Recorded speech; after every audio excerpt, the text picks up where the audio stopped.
আজকে আমরা আমাদের কবি বন্ধু কবি মুশতাক আহমেদ ও তার সাহিত্য ভবন নিয়ে আলোচনা করার জন্য যুক্ত হয়েছি।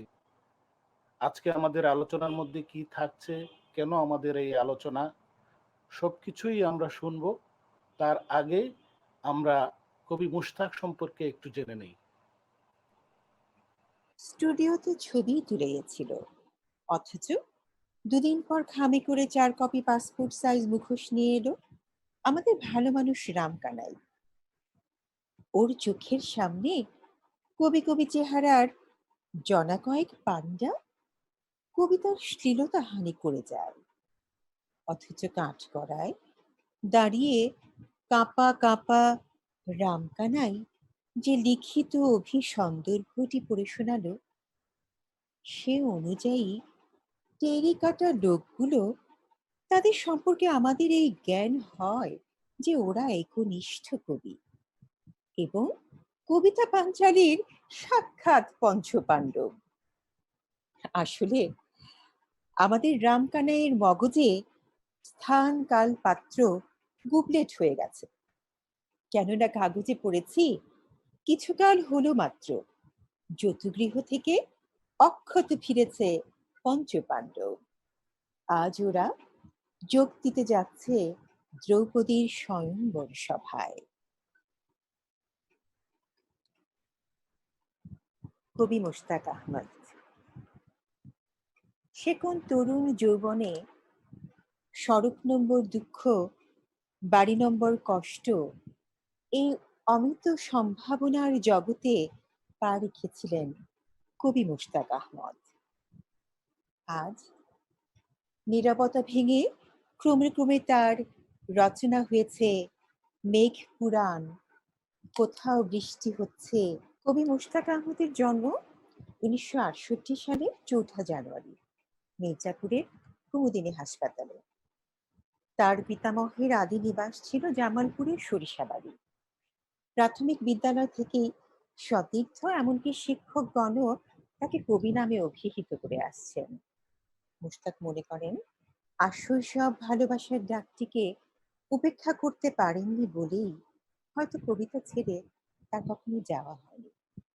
মুশতাক আপাদমস্তক সাধক হতে চেয়েছেন, একজন কবি হতে চেয়েছেন, সন্ন্যাস চেয়েছেন, গৃহ চাননি।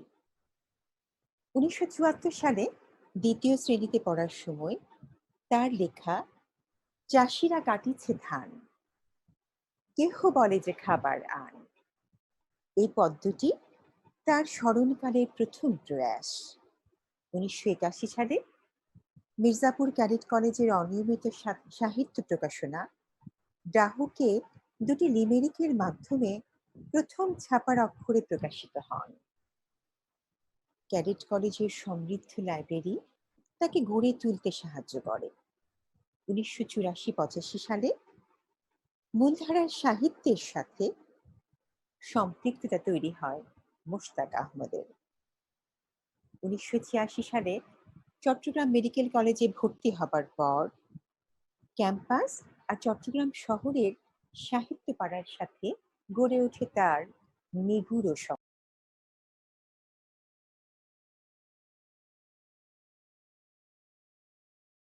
পাতলা আমাদের মেডিকেল কলেজে আসলো, চট্টগ্রাম মেডিকেল কলেজে। আমিও তখন চট্টগ্রাম মেডিকেল কলেজে ভর্তি হলাম। তো প্রথমে এসেই যেটা হয় যে আমরা বিশাল এক পরিবেশে আসলাম, এবং আমি ব্যক্তিগতভাবে ক্যাডেট কলেজ থেকে এসেছি, এবং এই ছোট ছেলেটা হ্যাংলা পাতলা রোকন, ও এসছে ক্যাডেট কলেজ থেকে। এবং আমাদের এই প্রথম একটি কো এডুকেশনে পড়া, ছেলে মেয়ে একসাথে পড়া। তো আমাদের যেটা সবচেয়ে বেশি দরকার ছিল যে আমরা খুব হইচই করতাম কিভাবে নিজেকে আকর্ষণ করা যায়, কিভাবে মানুষের কাছে নিজেকে প্রচার করা যায়, প্রকাশ করা যায়। সেটাই ছিল আমাদের মূল কারণ, মূল উদ্দেশ্য। কিন্তু এই হ্যাংলা পাতলা টিংটিংয়ের ছেলেটা সবসময় পিছনে বসে থাকতো, চুপচাপ থাকতো। তার নিজের কোনো আত্মম্ভরিতা ছিল না, কোনো প্রচার ছিল না, কোনো প্রকাশ ছিল না, পড়ালেখায় মনও ছিল না। আমাদের চিরং মেল কলেজটা, আমি জানি না আপনারা দেখেছেন কিনা বাইরে থেকে, চট্টগ্রাম তো একটা গ্রাম, গ্রামের ভেতরে আরেকটা গ্রাম হচ্ছে এই আমাদের মেডিকেল কলেজ। আপনি সামনের ক্যাম্পাসটা পেরিয়ে যদি পেছনে যান, সে পেছনে বিশাল দুটো মাঠ, একটা পাহাড়, পাহাড়ের ভেতর দিয়ে ছোট্ট একটা রাস্তা দিয়ে আমরা আমাদের হোস্টেলে যাই। সেই রাস্তার উপরে জ্যোৎস্না হয়, চাঁদের আলো পড়ে। তো এই ছেলেটি আমাদের বন্ধু হয়ে গেল এবং সে হাঁটতে হাঁটতে, চলতে চলতে সে কবিতা পড়ে, কবিতা লেখে। দুটো পাহাড় আছে, পাহাড়টা এমন ভাবে শুয়ে থাকে মনে হয় যে এটা একটা নারী শুয়ে আছে। এবং আমার মনে আছে রোকনের ওখানে বসেই ওই পাহাড় দুটো দেখে একটা নারীর কথা চিন্তা করে সে কবিতা লিখে ফেলেছিল। সেই থেকে রোকনকে আমরা আর রোকন বলি না, কেউ ওকে রোকন বলে না, ওর নাম হয়ে গেছে কবি, কবি মুশতাক। পরে আমরা রোকন সম্বন্ধে জানতে পেলাম, কবি সম্বন্ধে জানতে পেলাম যে তিতাস, জি বলেন। রোকন কিন্তু আজকে তার এই ছোটবেলার কাহিনী এবং তার বেড়ে ওঠার কাহিনী আমাদেরকে শুনিয়েছে। আজকে খুব দুর্লভ একটা ভিডিও আমি পেয়েছি তার বাসা থেকে, সে নিজে করে পাঠিয়েছে এবং তার একজন শিক্ষক এর সাথে যুক্ত হয়েছেন। আমি ওর কথাগুলো একটু শোনাই তোমাকে। শুরুর কথা যদি বলতে হয়, স্কুলের খুব নিচের ক্লাসেই আমার শিক্ষক এবং আমার সহপাঠীরা অজ্ঞাত কারণে আমাকে কবি সম্বোধনে ভূষিত করতেন। তো high school, cadet college, medical কলেজেও এর ব্যতিক্রম ঘটেনি। এবং হয়তো এই যে ভালোবাসার ডাক, এর ফলেই আমি উদ্বুদ্ধ হয়েছিলাম লেখালেখি চালিয়ে যেতে। ক্যাডেট কলেজে যাওয়ার পর চমৎকার সমৃদ্ধ একটা লাইব্রেরি এবং পেলাম আরণ্যক পরিবেশ। মোশতাকের সাথে আমার পরিচয় এবং সম্পর্ক আমার প্রথম যৌবনে, যখন ও শিশু। আমার কর্মস্থলে ওর বাবা আমার সহকর্মী ছিল, যিনি নিজেও একজন কবি, এবং আমি মনে করি সেই উত্তরাধিকার মোশতাক আজও বহন করে চলছে। ওর গড়ে ওঠার বেলাটার সঙ্গে আমি প্রত্যক্ষভাবে জড়িত, যদিও ওতপ্রোতভাবে নই। পারিবারিকভাবে ও একটা সাহিত্যের আবহের মধ্যে বড় হয়েছে। তারপর মির্জাপুরের আরণ্যক পরিবেশে ওর কৈশোর এবং শৈশব কেটেছে বলে সেই আরণ্যক পরিবেশই ওকে কবি বা লেখক হিসাবে প্রস্তুতির সুযোগ করে দিয়েছিল। সেই আরণ্যক পরিবেশে প্রকাশিত হতো সাইক্লোস্টাইল করা সাহিত্য পত্রিকা দাহুক। আর আরো প্রলোভনের ব্যাপার ছিল রঙিন বার্ষিকী, হাতছানি। এসএসসি পরীক্ষার পর আমি নিজেই একটা পাণ্ডুলিপি তৈরি করলাম। এইচএসসির সময় আমার একটু পঠন পাঠন বেড়ে গেল। মেডিকেল কলেজে গিয়ে আমি পুরোদস্তুর কবি হয়ে গেলাম। ক্যাম্পাসের সাহিত্যাঙ্গন, চট্টগ্রাম শহরের সাহিত্যাঙ্গন, লিটল ম্যাগাজিন, বিভিন্ন জায়গায় আমার পদচারণা। এবং থার্ড ইয়ারে আমার একটা কবিতার বই বেরোলো, প্রথম কবিতার বই। এবং শুনেছি সেটা নাকি ভার্সিটির ছেলেমেয়েরা ফটোকপি করেও পড়তো। তো আমি সে সময় ছাত্র সংসদ এবং দলের ছাপাখানার কাজগুলো, দেয়াল লেখার কাজগুলো আগ্রহ নিয়ে করতাম। ফিফথ ইয়ারে ওঠার পরে আমার চট্টগ্রামের সবচেয়ে বড় পত্রিকা দৈনিক পূর্বকোণ, সেখানে তার আগেই আমার কবিতা প্রকাশিত হয়। তো ফিফথ ইয়ারে আমার সেখানে একটা সচিত্র সাক্ষাৎকার প্রকাশিত হয়।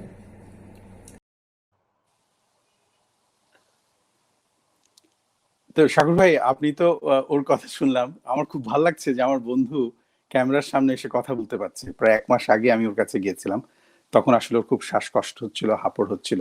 আমার খুব ভালো লাগলো, আপনাকে অনেক ধন্যবাদ এই ভিডিওটা আপনি সংগ্রহ করেছেন। আমি যেটা বলতে চাচ্ছিলাম যে চিটং মেডিকেল কলেজে এই যে একটা স্বভাব কবি ব্যাপারটা, স্বভাব কবিটার আমরা খুব পেয়েছি আমাদের বন্ধু কবি মোশতাকের কাছ থেকে। সে স্বভাবতই একটা কবি, সে হাঁটতে চলতে খেতে পড়তে কথা বলে, কবিতা লেখে।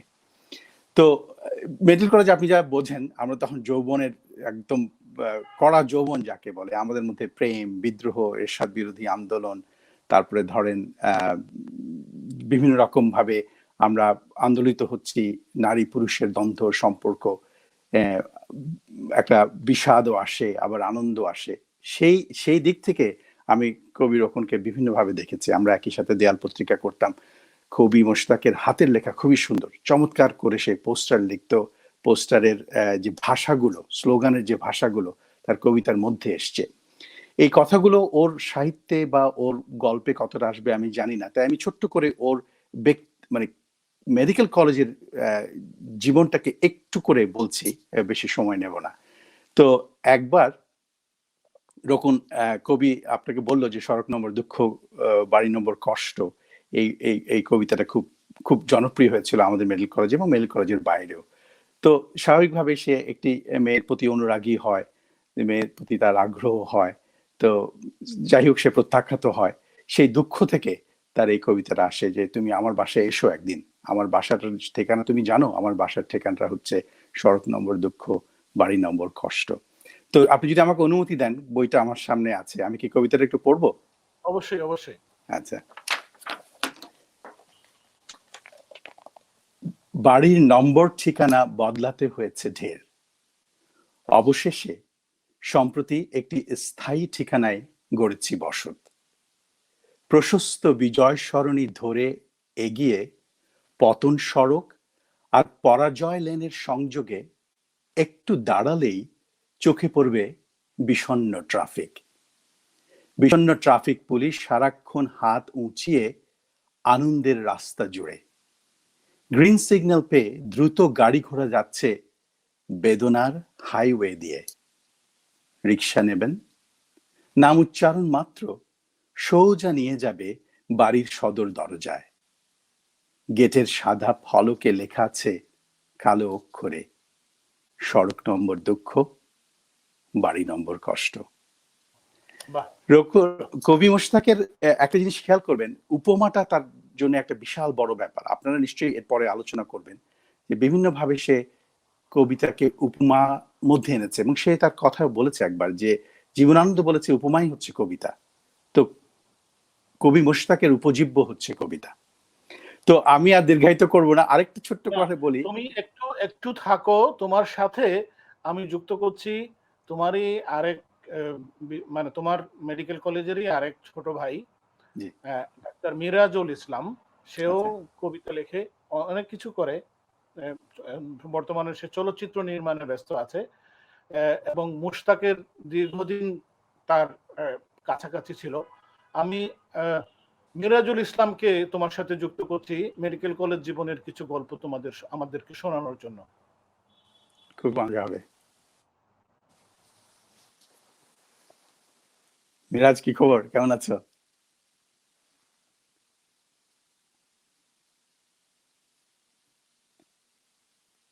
মিরাজকে শুনতে পাচ্ছি না। ধন্যবাদ শাকুর ভাই, ধন্যবাদ মুশতাক ভাই। মুশতাক ভাই কেমন আছেন আপনি? আমি ভালো, তুমি কেমন আছো? আছি, ভালো আছি। একটু ছোট শুরুতে একটা তথ্য বিচ্যুতি ঠিক করে দিই, সেটা হচ্ছে যে আমি মুশতাক ভাই এবং এই মুশতাক ভাই আমরা একই মেডিকেল কলেজের না, আপনার দুই মুশতাক ভাই একই মেডিকেল কলেজের, কিন্তু আমরা চট্টগ্রামে একই এলাকাতেই ছিলাম। আমি ইউসিসি থেকে, আপনারা চট্টগ্রাম মেডিকেল কলেজ থেকে। কিন্তু সাহিত্য চর্চার কারণে মুশতাক ভাইয়ের সাথে আমাদের একটা যোগাযোগ ছিল শুরু থেকেই, সেটা হচ্ছে সবুজ হোটেলের কারণে। আপনার নিশ্চয় মনে আছে আমাদের চকবাজার যে সবুজ হোটেলে আমাদের একটা সাহিত্য আড্ডা হতো। চট্টগ্রামের সমস্ত উঠতি কবি, দামি কবি, নবীন কবি, বিভিন্ন বিভিন্ন মডেলের কবিরা সেখানে এক হতো, লেখকরা সেখানে এক হতো। সবুজ হোটেলে স্পেশালি আমার মনে আছে সেই সিঙ্গারা খেতাম, হালিম খেতাম। এই সবুজ হোটেলের হালিম এখনো বিখ্যাত। আমাদের কবি মোশতাক আহমদ ভাই নিশ্চয়ই সেই হালিমের কথা মনে আছে। সে যাই হোক, সে অনেকদিন আগের কথা। তা আমি যেটা বলতে চাচ্ছিলাম সেটা হচ্ছে যে মোশতাক ভাইয়ের কবিতা নিয়ে আসলে বলার থেকে যে উনাকে নিয়ে বলাটা অনেক ক্ষেত্রে আমার জন্য খুব ইম্পর্টেন্ট, আমার কাছে খুব দরকারি। কারণ আমি কদিন আগেও শাকুর ভাইকে বলেছিলাম যে আসলে আমি সেভাবে কবি নই, লেখালেখি করি, কিন্তু কবিতা অনেক কঠিন এবং গভীর সাবজেক্ট। কবিতা হচ্ছে হাই আর্ট। সেই 1000 বছর ধরে থেকে কবিতা লেখা হচ্ছে, কবিতার চর্চা হচ্ছে, এখন তো কবিতার অনেক শাখা পোশাকে এসছে, কবিতা এখন অনেক পরিবর্তন হয়েছে, কিন্তু কবিতা নিয়ে কথা বলা খুবই কঠিন বিষয়। আবার বিশেষ করে আমার কাছে মুশতাক ভাইকে কবি হিসাবে আমি মনে করি যে অনেকটা বিমূর্ত, এবং আমাদের সাধারণ পাঠকদের কাছে ওনাকে পঠন পাঠনের বিষয়টা অনেক দুরূহ। যারা অনেক পঠন পাঠনের মধ্যে আছেন, যারা প্রচুর কবিতা পড়েছেন, যারা সেই শেলি, কিটস, বায়রন, ওয়ার্ডসওয়ার্থ কিংবা আধুনিক গানে লার্কিন বলেন, টেড হিউজেস বলেন, অথবা কবিতা যারা রেগুলার পড়ছেন, তাদের কাছে হয়তো মোশতাক ভাই অনেক সুবোধ্য, কিন্তু আমার মতো পাঠকের কাছে উনি এখনো অনেক উঁচু মাপের কবি। তো আমি মোশতাক ভাইয়ের যে বিষয়টা আমার আমার শুরু থেকে যে বিষয়টা চোখে লেগেছে সেটা নিয়ে কথা বলছি, অল্প কথাই বলবো, অনেকে আরো বলবেন। সেটি হচ্ছে সবুজ হোটেল সূত্রেই মোশতাক ভাইয়ের মনে আছে, আমাদের তিতাস ভাইয়ের নিশ্চয়ই মনে আছে, যেটা লিরিক ম্যাগাজিন বের হতো কবি এজাজ ইউসুফী সম্পাদনায়, লিরিক পত্রিকা। এই লিরিক পত্রিকাতেই আমি প্রথম আমাদের এই কবি মোশতাক ভাইয়ের সন্ধান পাই, এবং পাওয়ার পরে আমি লিরিকের সেই সময়ের উত্তর আধুনিক কবিতা নিয়ে একটা চর্চা হচ্ছিল, তখন অনেক কবির সমাবেশ পাই, এবং সেখানে অনেক কবির মধ্যে আমি মোশতাক ভাইকে একটু ভিন্নভাবে আবিষ্কার করি। এবং আমার মনে আছে আমার পরবর্তী বিভিন্ন প্রবন্ধে আমি সমকালীন কবিদের নিয়ে যেসব উদাহরণ উপমা দিয়েছিলাম, সেখানে আমি মোশতাক আহমেদ ভাইয়ের প্রচুর কবিতা আমি উপমা হিসেবে এনেছিলাম।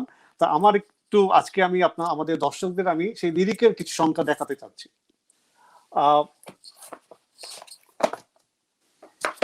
এটি হচ্ছে লিরিকের 1995 সালের একটি সংখ্যা, আমি যেটা বলতে চাচ্ছি 95 সালের সংখ্যায়, এবং সেখানে কবি মোশতাক ভাইয়ের আমি প্রথম একটা লেখা পাই। এর আগেও 93 সালের সংখ্যা তো পেয়েছিলাম, কিন্তু এই সংখ্যাতে আমি স্পেশালি আপনি যেটা বলছিলেন যে মোশতাক ভাইয়ের যে প্রাচীন পৌরাণিকের প্রতি, পুরাণের প্রতি তার আগ্রহ আমি শুরুতে তার কবিতায় দেখতে পাই। সেই 95 সালের কথা বলছি, সেখানে তিনি পৌরাণিক বিভিন্ন উপমা ব্যবহার করেছিলেন তার কবিতার মধ্যে।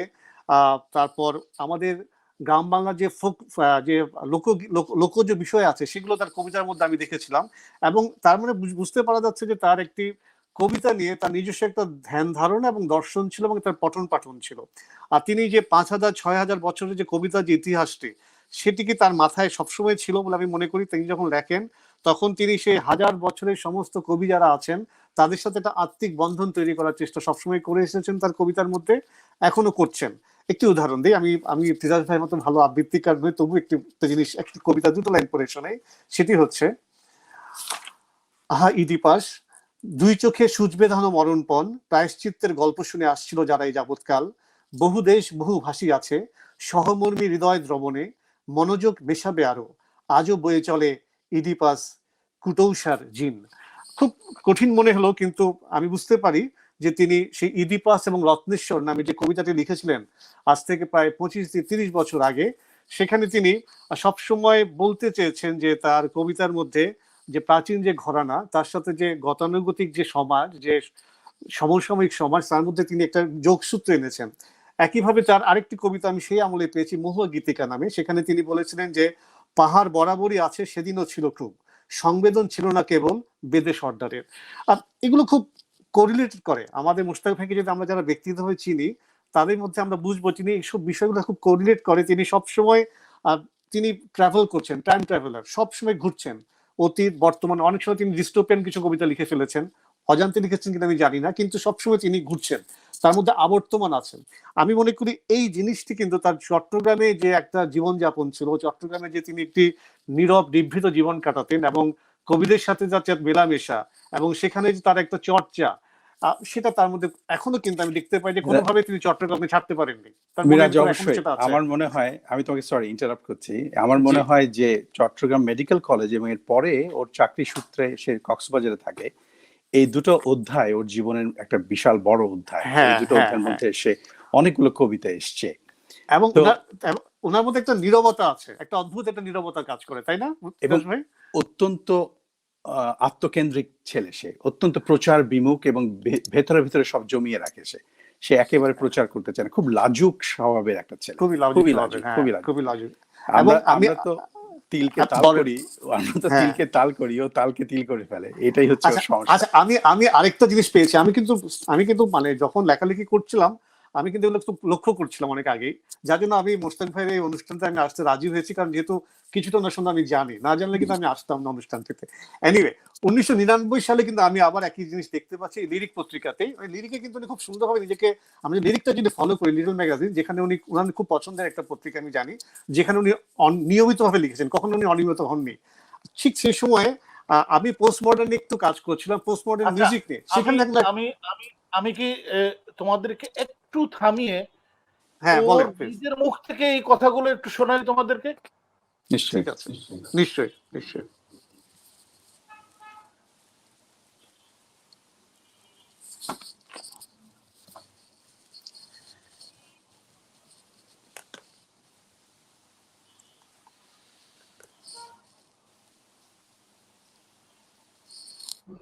কবিতা লিখতে গিয়ে আমি তিনটা নীতি মেনে চলি। প্রথমটা হচ্ছে শামসুর রহমান কথিত সংহত করো বাক, থামাও প্রগল্ভতা। আমি কবিতা লিখতে গিয়ে একটু পরিমিতি বোধ রাখতে চাই এবং পুনর রিপিটেশনটা একটু এড়াতে চাই। আরেকটা জিনিস হচ্ছে, কথা হচ্ছে জীবনানন্দ দাশের কথা, উপমায়ী কবিতা। এটা আমি মনে প্রাণে বিশ্বাস করি। একটা সার্থক উপমা তৈরি করতে পারলেই কবিতার সৃষ্টির যে আনন্দটা সেটা প্রকাশ পাওয়া যায়। আসলে কবিতা তো অন্তর্মুখী মানুষের একটা আসলে প্রকাশেরই, আত্মপ্রকাশেরই একটা জায়গা। আর তৃতীয় জিনিস যেটা, সেটা অন্তর্বয়ন। আমার অধীত পঠিত এবং অগ্রজদের রচনার বিভিন্ন অংশ একালের প্রেক্ষাপটে আমার নিজের মতো করে আমি যখন লিখি, সেই অন্তর্বয়নটা আমি খুব উপভোগ করি। লেখালেখির একটা আনন্দ আমার কাছে মনে হয় এই অন্তর্বয়ন। এবং যেটা উত্তর আধুনিক যারা উত্তর আধুনিক বঙ্গীয় উত্তর আধুনিকতার যারা চর্চা করেন, তাদের একটা বৈশিষ্ট্য। হ্যাঁ, কবি মোশতাকের একটা কথা বলি শাকুর ভাই, ও হচ্ছে কি জানেন, আমাদের ব্যাচের আর্কাইভ। ওর স্মরণ শক্তি এত ভালো, মানে অবাক হয়ে যায় আমরা, প্রতিটা ঘটনা প্রতিটা মুহূর্ত সে মনে রাখে এবং সেগুলো পরে সে বিভিন্নভাবে তার কবিতায় প্রয়োগ করে। এবং কবি মোশতাকের একটা দিক আপনারা জানবেন কিনা বা আমি বলি, সে কিন্তু অত্যন্ত রসবোধ আছে ওর। ও কিন্তু চমৎকার কার্টুন আঁকে। এক সময় সে এই যে উন্মাদ পত্রিকায় কার্টুন আঁকতো এবং আমাদের বন্ধু বান্ধবদেরকে নিয়ে ব্যঙ্গ করে বা ইয়ে করে আমরা ওর কাছ থেকে অনেক কার্টুনের পত্রিকা পেতাম। আমাদের মেডিকেল কলেজে যে সমস্ত পত্রিকা হতো সেখানে ছড়া করে দিয়ে তারপরে কার্টুন এঁকে, আমাদের ধুন্দুল বলে একটা গ্রুপ ছিল, সেই গ্রুপে সে এ ধরনের কাজ করতো। এই কথাগুলো আসলে হয়তো ওর নর্মাল বইপত্রে হয়তো আপনারা পাবেন না। তো একটা কথা বলে আমি শেষ করব। একবার আমরা একটা ওর সাক্ষাৎকার নিচ্ছিলাম যে তুমি কেমন আছো, কেমন থাকো। সেই সময় তার একটু বিরহ দিক যাচ্ছে। তো আমি একটা প্রশ্ন করলাম যে কবি তুমি অবসর কিভাবে কাটাও? তো বিভিন্ন জন বিভিন্ন রকম আনসার করে। তার ছোট্ট একটা আনসার, খুব ছোট্ট একটা আনসার, ওই যে তিতাস, অবসর কাটে না, অবসর কাটে না। এখন জানি না কবি কতটা অবসর, বিছানায় হাসপাতালে শুয়ে বসে আছে, কিন্তু এর মাঝেও সে কবিতা লিখছে। বিভিন্ন ভাবেই ওর অবসর হয়, কিন্তু ওর অবসর কাটে না, অবসর কাটে না। আপনাদের সবাইকে ধন্যবাদ।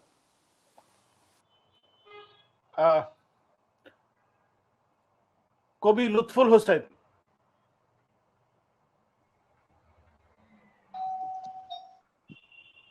মুশতাক এবং তার কবিতা নিয়ে আমরা তোমার কাছ থেকে শুনবো।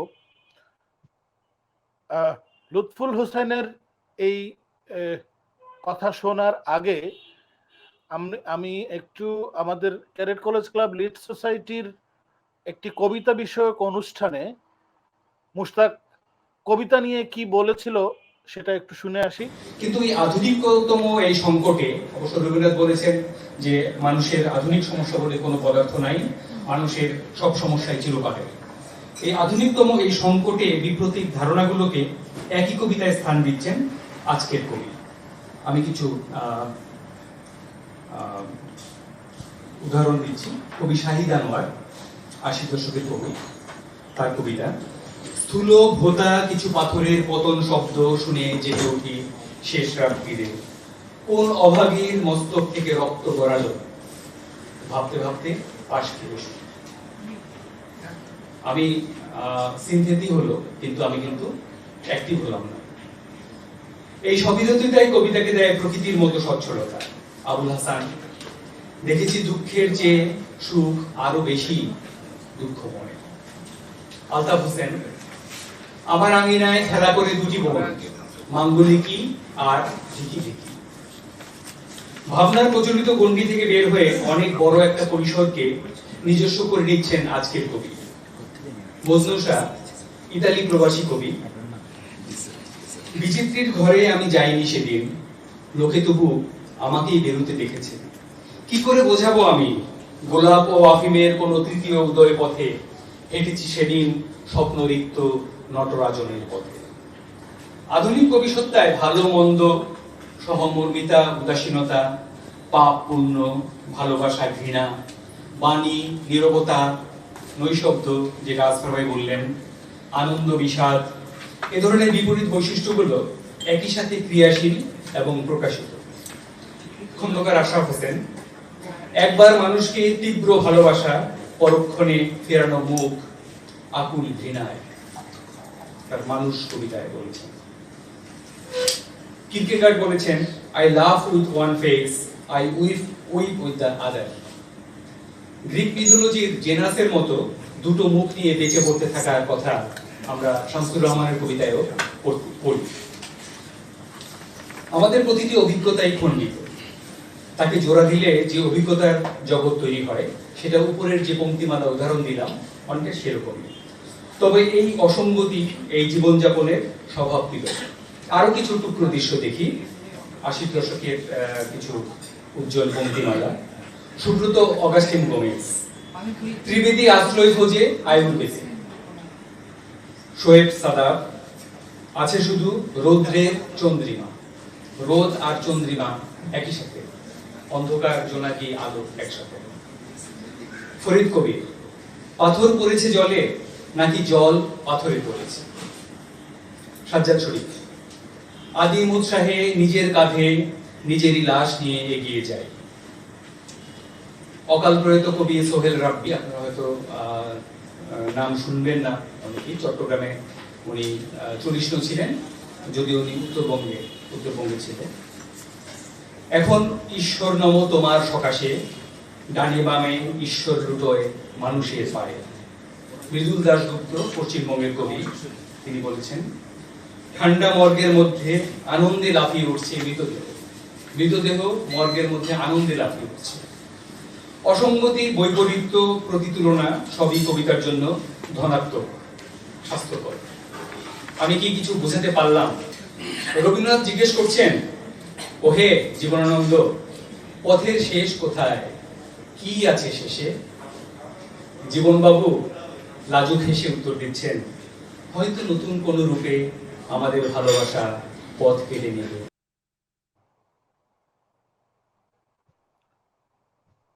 লুৎফুল, হ্যাঁ, এই অনুষ্ঠানটায় ওর যেই কথাগুলো আমরা এখন শুনলাম, এই কথাটুকুর ভিতর থেকে কিন্তু কবি মোশতাকের কাব্য ভাবনা বা তার ভাবনার গভীরতার একটা ছাপ স্পষ্ট হয়ে ওঠে।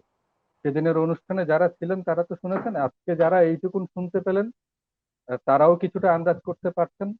আর তাকে নিয়ে বলতে গেলে আমি একটু কবিতার কথা বলে দুটা লাইন বলে তারপর আমি তার কথায় আসি।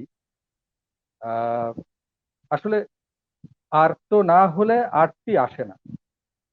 বেদনার্ত বর্গা চাষির অন্তর্গত আরতি শব্দের আদলে বেরিয়ে আসে যখন প্রকাশের পোশাকে, তখন ওটাকে আমরা কবিতা বলি।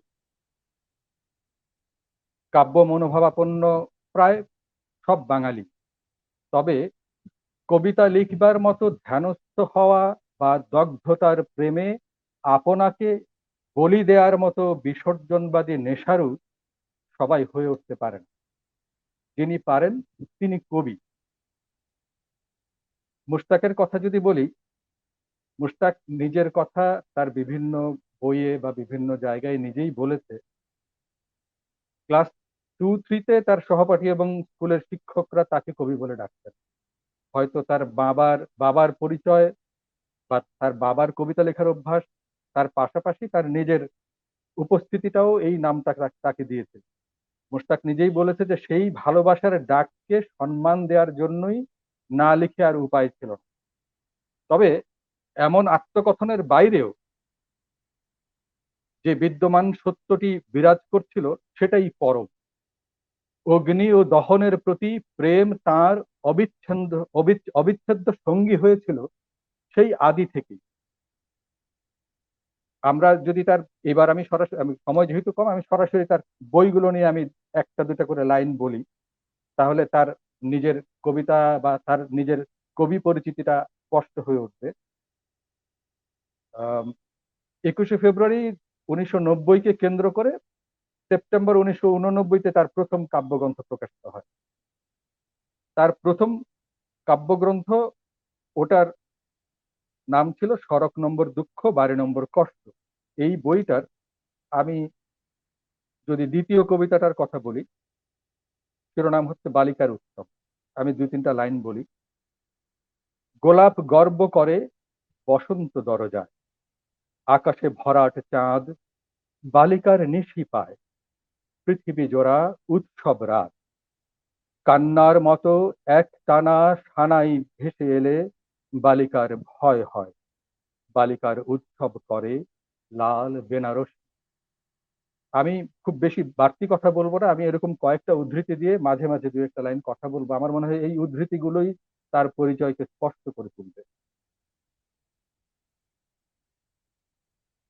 এই এই যে আমি এইটুকুন বললাম, এরকম গুলোই কিন্তু তার জন্ম নির্ধারিত গন্তব্যটি যে সে বেছে নিয়েছে, সেই সিদ্ধান্তটুকু যে যথার্থ ছিল সেটাই প্রমাণ করবে ক্রমান্বয়ে।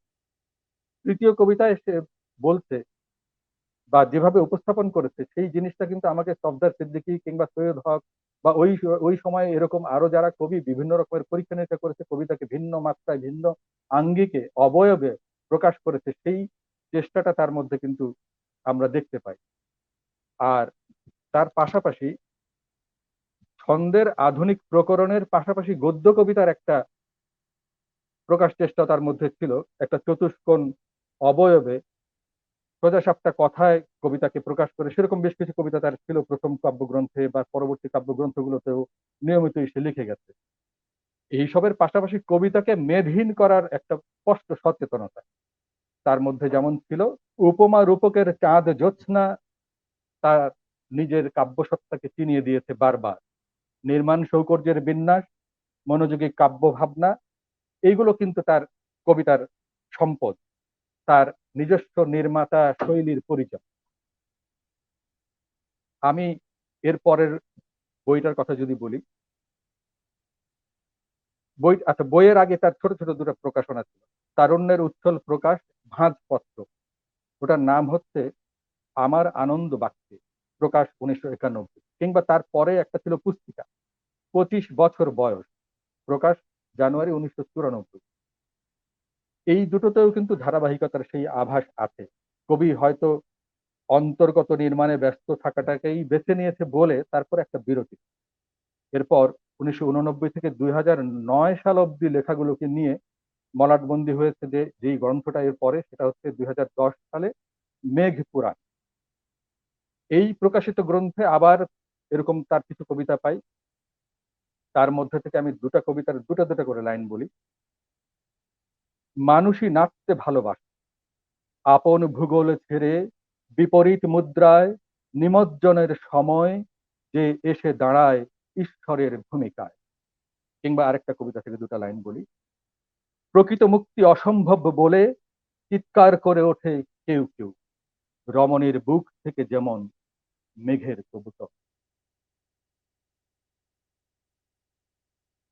খানিকটা বিরতির পর আমরা পেয়েছি তার পরবর্তী কাব্যগ্রন্থ ভেবেছিলাম না চড়ুই ভাতি, লুৎফুল, প্রকাশ। একটু একটু একটু হ্যাঁ বিরতি দেই তোমাকে।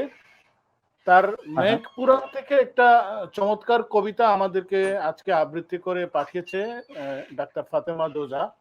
এই কবিতাটি আমি একটু শোনাচ্ছি সবাইকে। হ্যাঁ। মেঘ পুরাণ থেকে পড়ছি তার একটি কবিতা। সুমার করিয়া দেখি, লাখে লাখে শূন্য মরে কাতারে কাতারে, কারবালা কুরুক্ষেত্রের দেশে সুমার করিয়া দেখি রক্তের হালখাতা রুগ্ন থাকেনি। অশোকের দেশে তবু কোন রাজা ধর্মাশোক হলো আর? দজলা ফুরাতের রক্তে লাল, কারবালার মাঠ হৃদয়ে বাঁধানো। হায় হোসেন, হায় হোসেন, পতাকার রঙে তবু রক্তে মরিবার চোতা।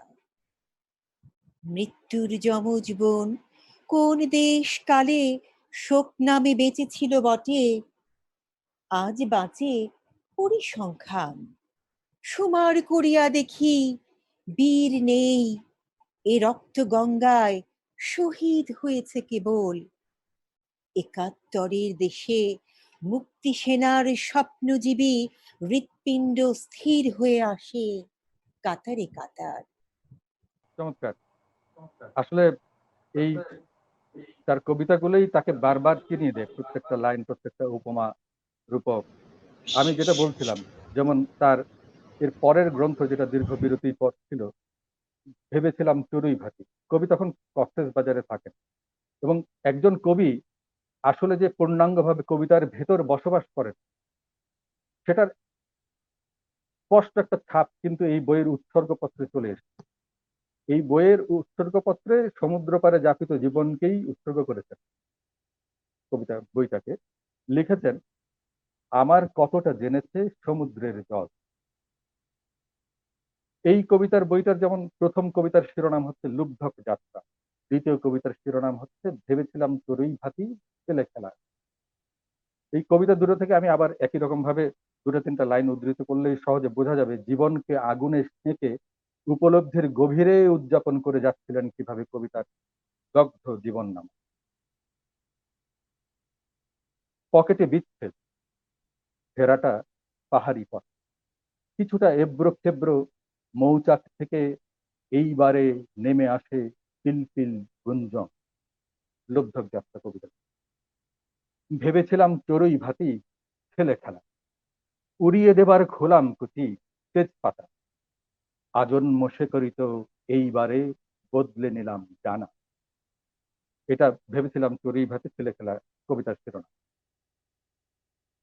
এর পরের কাব্যগ্রন্থ হচ্ছে বুক পকেটে পাথর কুচি। এটার প্রকাশকাল ফেব্রুয়ারি 2017। জীবনকে পুনঃ পুনঃ আবিষ্কারের সংবাদটি কিন্তু স্পষ্ট হয়ে ওঠে এর প্রথম কবিতার প্রথম দু তিনটি লাইনই। অন্যের গণ্ডিতে ঢুকে বসে আছে, লক্ষণ রেখার ওই পারে থাকে নিজের জীবন। কবিতার শিরোনাম হচ্ছে লক্ষণ রেখা। আরেকটা ছোট্ট কবিতার কয়েকটা লাইন বলি, ছোট ছোট লাইন।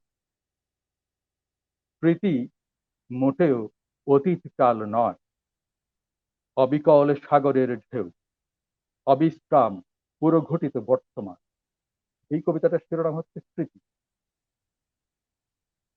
এইবার কবিতার পাশাপাশি ভিন্ন খাতে যে কবির কাজ আছে সেটার প্রথম প্রকাশ হয়েছে তার 11টা ছোট গল্প নিয়ে 2018 সালে প্রকাশিত হয়েছে স্বপ্ন, মায়া কিংবা মতিভ্রমের গল্প গ্রন্থ। গল্পগুলোতে নিরীক্ষার ছাপ স্পষ্টভাবে পাওয়া যায়।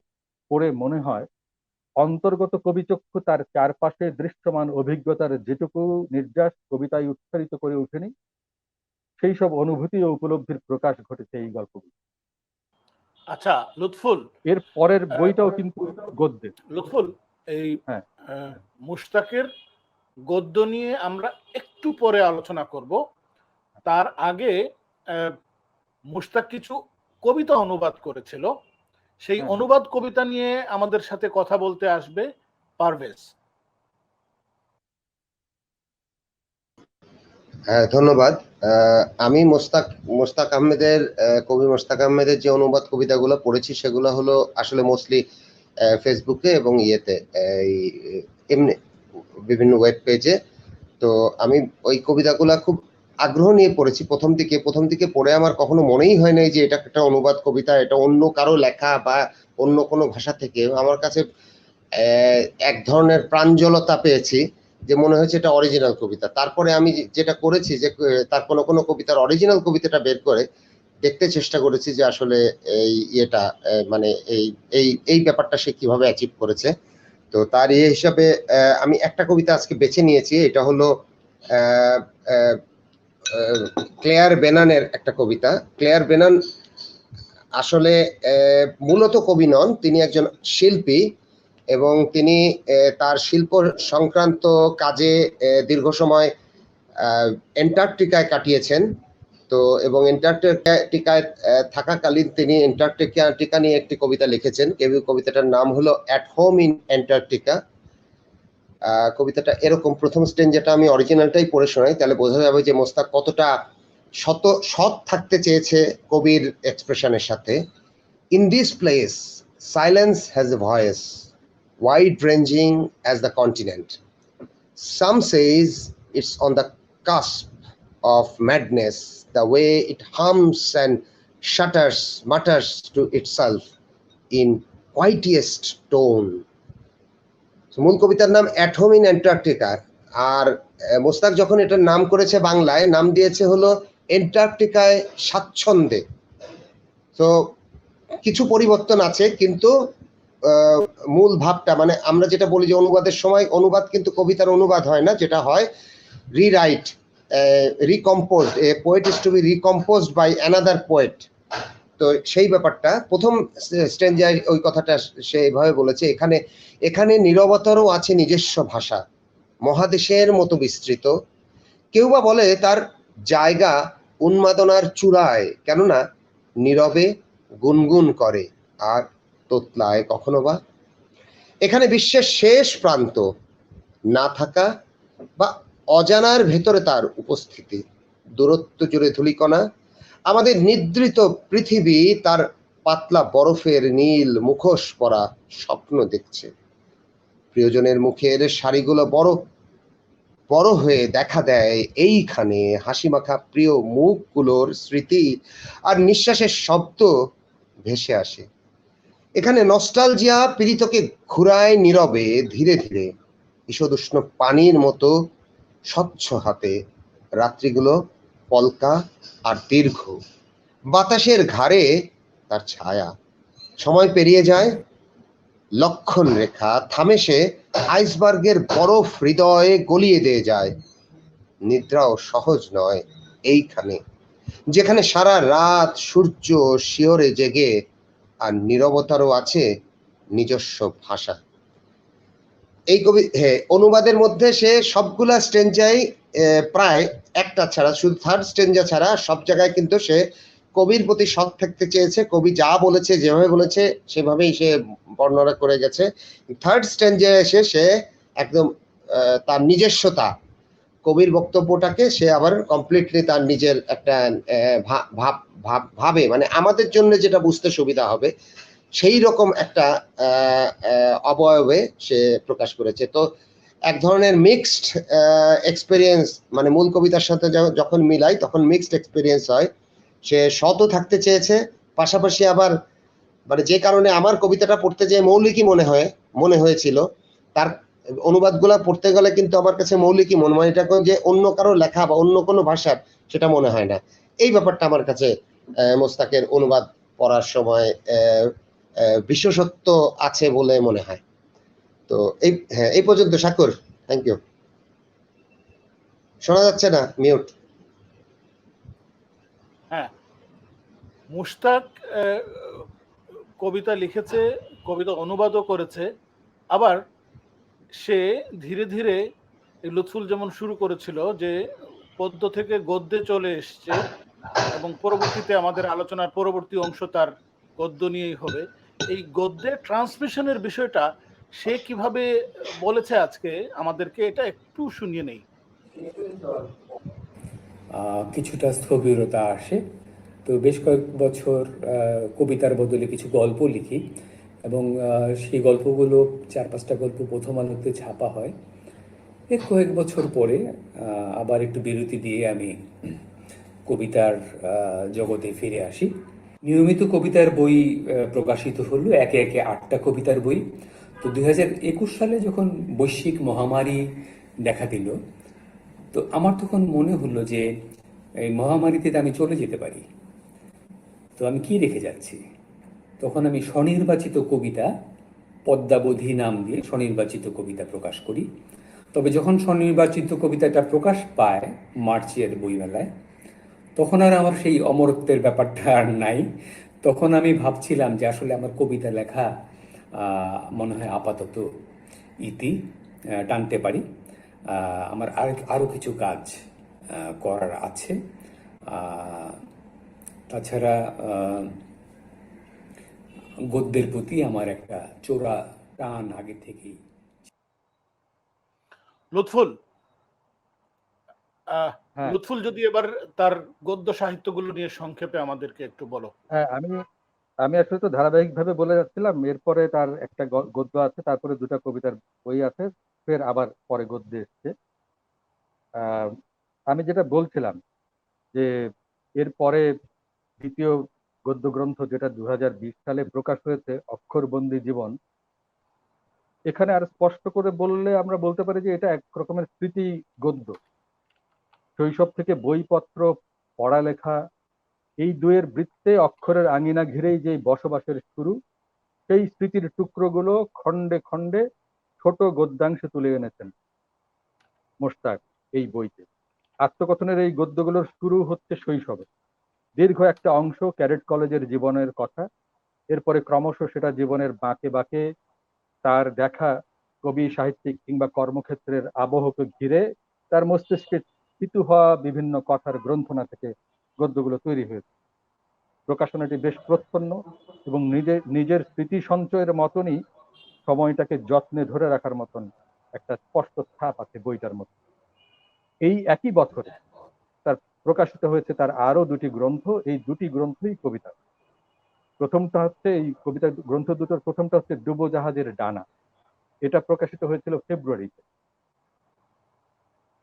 এখানে যেমন একটা কবিতা থেকে আমি দীর্ঘ আলাপ আলোচনা করা ফাঁকি দিয়ে বা সময় বাঁচানোর জন্য আমি সেই একটু একটু করে কবিতা বলি। এখানে একটা কবিতা থেকে একটুখানি পড়ে শোনাই। বিকেলে ফড়িং উড়লে বৃষ্টি হতোই ভোরবেলা, কানামাছি গোল্লাছুটের মাঠে হাত বাড়িয়ে ফড়িং ধরার মতো, কিংবা বুক পকেটে কুয়াশা মেঘমালা, হাফ প্যান্টের পকেটে মার্বেল, মন চাইলে দু একটা ঘাস ফুল জমিয়ে রাখবার মতো শব্দ টোকানোর খেলা কবিতার হয়েও। কবিতাটার শিরোনাম হচ্ছে সহজ কবিতা।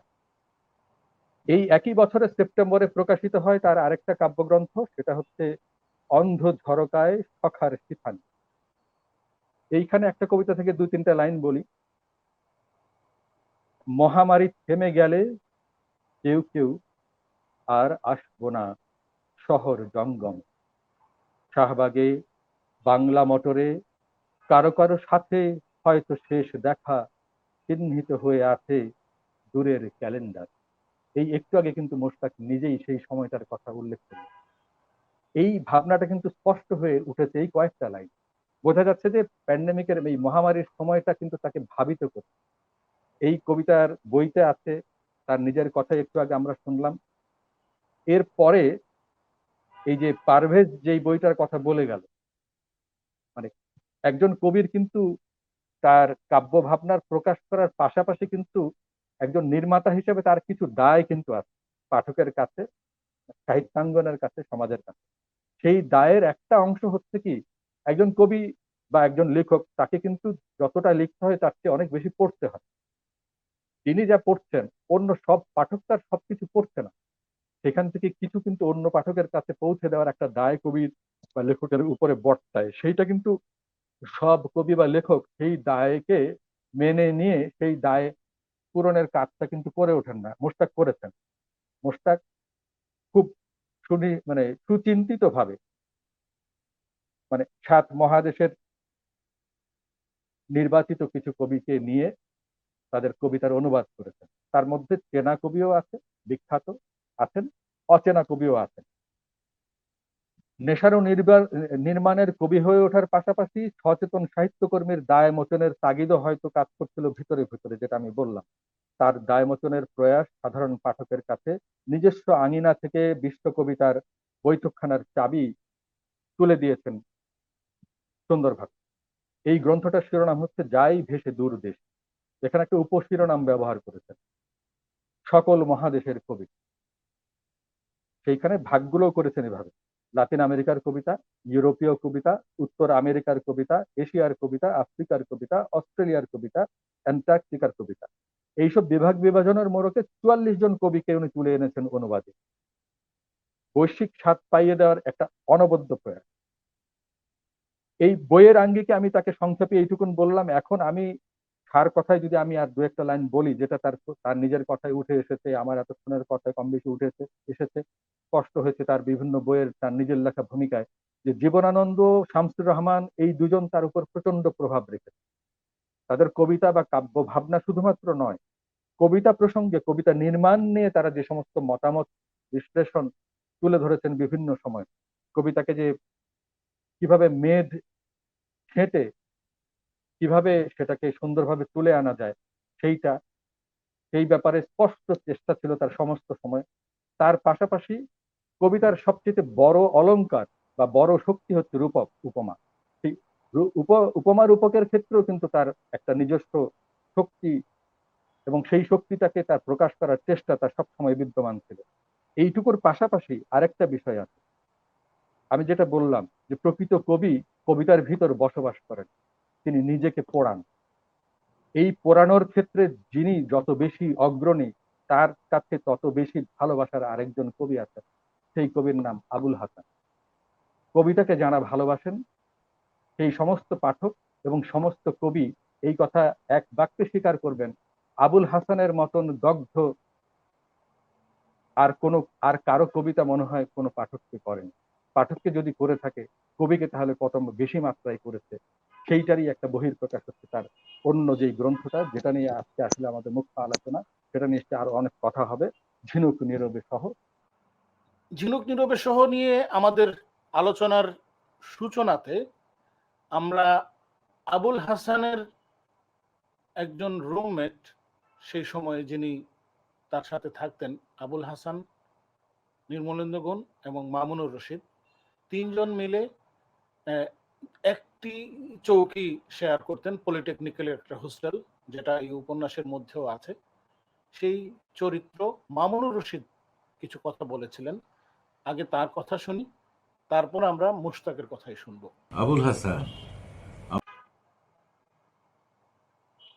আবুল হাসান আমার জীবনের একটা বড় বন্ধু। আমরা দীর্ঘ সময় একসঙ্গে কাটিয়েছি, এবং ও আমার জীবনের একটা অসমাপ্ত কবিতার মতো, একটা বেদনার মতো আজও জেগে আছে। 60-এর দশকে আমরা কত কিছু করেছি। আমরা কারফিউ ভঙ্গ করেছি, উত্তাল গণ আন্দোলনে যোগ দিয়েছি, লিখতে লিখতে সারা রাত কেটে গেছে। ও একটা কবিতা লিখতে গিয়ে সাংঘাতিকভাবে উত্তেজিত হয়ে পড়ত, সারা রাত জেগে দুটো কবিতার লাইন হয়তো লিখত। নির্মলেন্দু গুণও তাই। তা আমার জীবনের একটা বড় সৌভাগ্য যে দুটো বড় কবির সাথে আমার বন্ধুত্ব হয়েছিল সেই সময়ে, যখন আমাদের বয়স 19, 20, 21, 22 এরকম। আমি খুব আনন্দিত হয়েছি যে মুশতাক এই আবুল হাসানকে নিয়ে একটি উপন্যাস লিখেছে। অসাধারণ কাজ। ইতিমধ্যে আমরা শাহাদুজ্জামানের একজন কমলা লেবু আমরা পড়েছি, জীবনানন্দ দাশকে নিয়ে সে লিখেছে। জীবনানন্দ দাশকে সে দেখেনি, মুশতাকও আবুল হাসানকে দেখেনি। তার কবিতা পড়েছে, তার জীবন সম্পর্কে কিছু কথা জেনেছে। আমার মনে পড়ে 1969 সাল কি 70 সালের দিকে এক ভদ্রলোক তখনকার দিনে ডিআইটি বিল্ডিং এ, টেলিভিশনের ডিআইটি বিল্ডিং এ এসে হাজির হলেন এবং আমাকে খুঁজে বের করলেন এবং বললেন যে আমার ছেলে আবুল হাসান শুনেছি এখানে কোথাও আছে, আপনার সঙ্গে তার বন্ধুত্ব, কেমন আছেন? আমি ওকে কি করে খুঁজে পাই? তখন ওই মুহূর্তে আবুল হাসান কোথায় ছিল আমি জানি না, আমার বাসায় আসবে কিনা রাত্রিবেলায় আমাদের বাসায় সেটাও জানতাম না। যাই হোক, ওনাকে বললাম, উনি একজন পুলিশ কর্মচারী, এবং তারপর বললাম যে আমি দেখি, চেষ্টা করে ওকে খুঁজে বার করার চেষ্টা করি, আপনি কোথায় উঠেছেন। যাই উনি এটা ঠিকানা দিলেন, আমি হাসানকে খুঁজে বের করার চেষ্টা করলাম এবং বললাম যে তোমার বাবা তোমাকে খুঁজছে, তুমি যেভাবেই হোক তার সঙ্গে তুমি দেখা করো। আবুল হাসানের সাথে তার বাবার সেদিন দেখা হয়েছিল কিনা আমি জানি না। এরপর মুক্তিযুদ্ধের পরে আবার আমি নিবন্ধগুণ দেশে ফিরে এলাম, আবার হাসানের সাথে দেখা। হাসান তখন কবিতা লিখছে, কবিতা লিখতে লিখতে একটা সময় অসুস্থ হয়ে পড়লো। হাসান কবিতা লিখছে, কবিতা লিখতে লিখতে অসুস্থ হয়ে পড়লো, জার্মানি চলে গেল। তারপর কি একটা রোগ, সেই রোগে আক্রান্ত হয়ে অকালে মৃত্যুবরণ করলো। হাসান আমার নামে কবিতা উৎসর্গ করেছে, কত ঝগড়াঝাটি হতো সেই কৈশোরোত্তীর্ণ যৌবনে, ঝগড়াঝাটি কত, সেগুলো খুব বিষয়গুলো যে খুব গুরুত্বপূর্ণ বিষয়ে ঝগড়া হতো তা না, খুব সাধারণ স্থূল বিষয়ে ঝগড়া হতো। ওর মৃত্যুর পর সেগুলো আমাকে খুব ব্যথা দিয়েছে। মুশতাক আজকে এতদিন পরে আবুল হাসানকে নিয়ে একটি উপন্যাস লিখছে, আমার আনন্দের সীমা নেই। ওর কাছে আমার অনেক অনেক কৃতজ্ঞতা।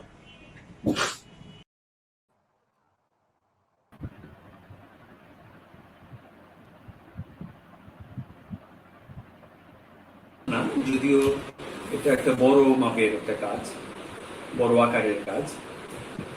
আমি ছোট গল্প লিখি অনেক আগে থেকেই, এবং 2015 থেকে অনলাইনে বিভিন্ন ওয়েব ম্যাগাজিনে আমি গদ্য লিখি, এবং আত্মজৈবনিক কিছু লেখা দিয়ে অক্ষরবন্দী জীবন নামে একটা বই আমি প্রকাশ করেছি 2020-এ, এবং সেই বইটা বেশ উচ্চাকাঙ্ক্ষী।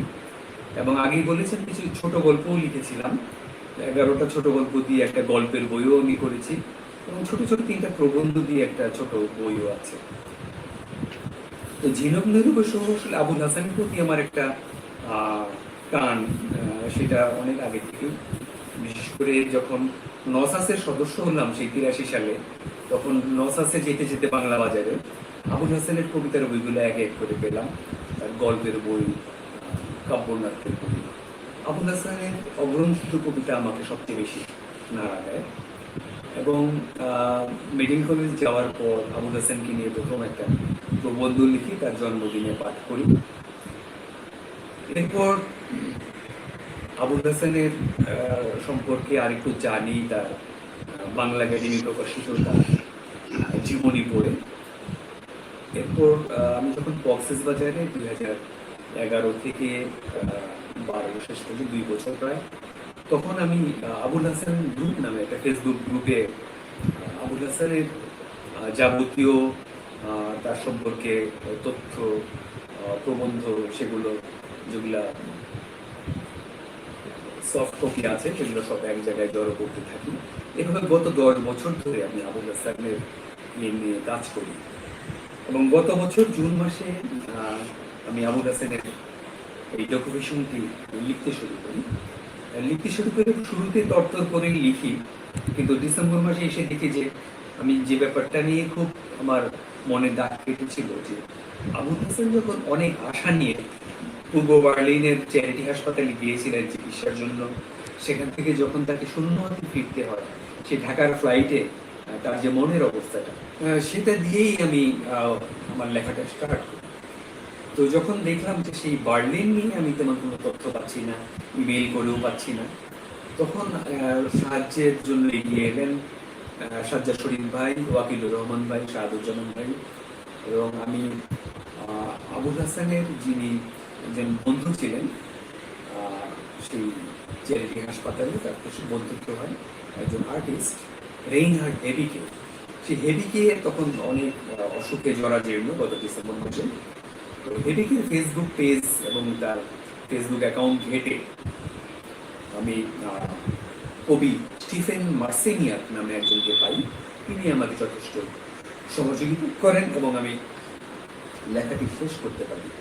তবে এই লেখাটি শেষ করার পরপরই আমার একটা অসুস্থতা হয় এবং ঝিনুক নীরবে সহ যেরকম নামকরণ করেছি, আমার মস্তিষ্কেও মনে হয় ঝিনুকের একটা আবাস তৈরি হয় এবং শল্য চিকিৎসকরা অস্ত্রোপচার করেন এবং আমার একটা রোগ নির্ণয় হয়। যেমন এখন চিকিৎসা চলছে এবং বেশি অসুস্থ হওয়ার আগেই আমি বইটা সম্পাদনা করেছিলাম এবং আমি শুনেছি যে পাঠকদের ঝিনুক নীরবে সহ ভালো লেগেছে, আপনাদেরও ভালো লেগেছে। আমি আশা করি ভবিষ্যতে আমার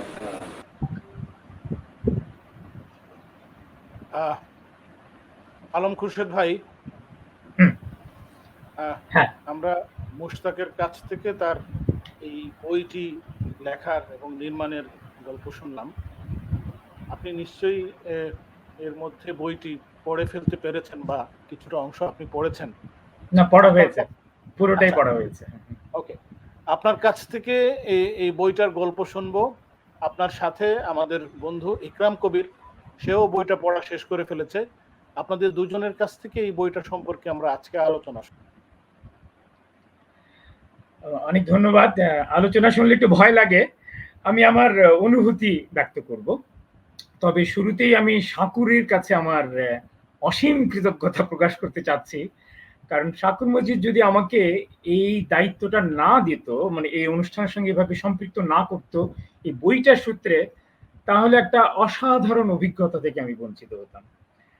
আমি এই সূত্রেই গত কয়েকটা দিন কি এক গভীর অনির্বচনীয় অভিজ্ঞতার ভিতর দিয়ে গেছি।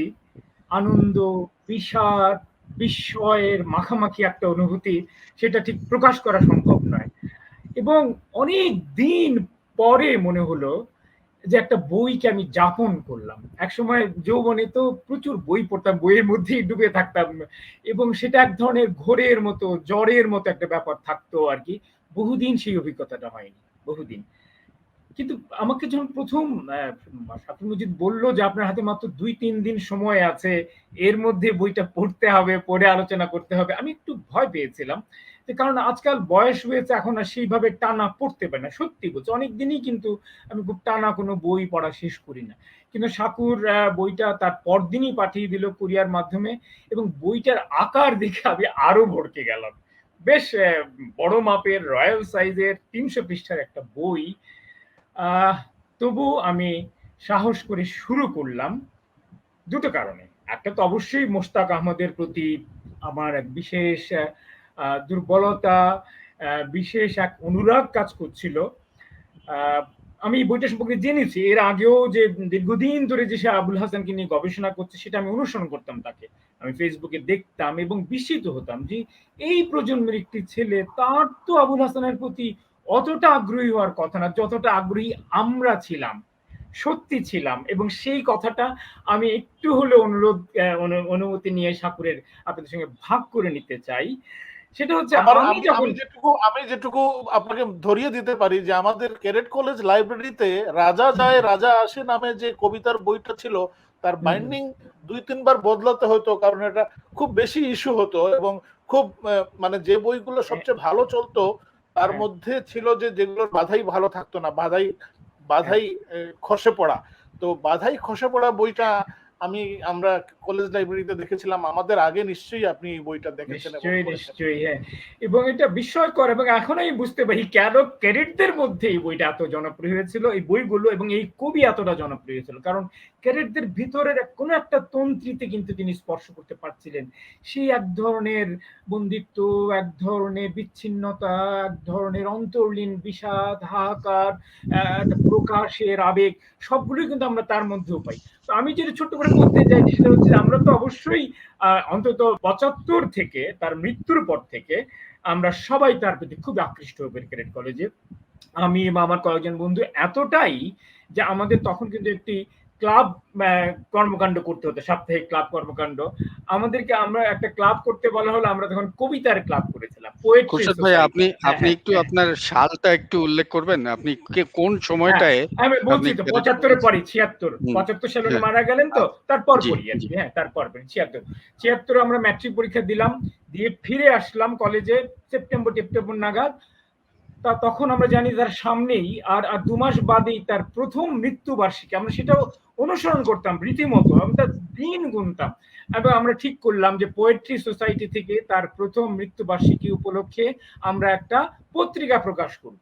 ক্যাডেট কলেজে বসে পত্রিকা প্রকাশ করা, আবুল হাসানকে নিয়ে, পুরোটা আবুল হাসানকে নিয়ে সাইক্লোস্টাল করা সংখ্যাটা। আমি ক্লাস 11-এ পড়ি বলে অফিসে একটু যাতায়াত ছিল, শিক্ষকরা সহযোগিতা করেছে বলে একটি পত্রিকা আমরা করেছিলাম পুরোটাই আবুল হাসানকে নিয়ে। আমার এক বন্ধু ছবি আঁকতেন, তার নাম মুস্তাক, তিনি একটা প্রচ্ছদ এঁকে দিয়েছিলেন আবুল হাসান ছবি এঁকে। আমি ভেতরে কবিতা লিখেছিলাম, আমার কবিতার নামটা শুনলে আপনারা এখন হাসবেন, আমার এখনো মনে আছে কবিতার নাম ছিল আবুল হাসান আমিও আসছি। এতটাই আমরা আলোড়িত হয়েছিলাম। যাই হোক, আমার মুস্তাকের সঙ্গে এর আগে এখনো সরাসরি কোনো যোগাযোগ নেই, হয়নি। হলে হয়তোবা তাকে আমি তথ্যটা জানাতাম, তাহলে হয়তোবা কোনো না কোনো সূত্রে এসে আমাদের এই প্রকাশনাটার কথাটাও সে হয়তোবা তার বইয়ে স্থান দিত। কারণ আমি পরে পড়ে দেখলাম যে হেন কিছু নেই এই ভূভারতে আবুল হাসান সম্পর্কিত এমন কোনো জিনিস নেই যে সে সেখানে আনেনি।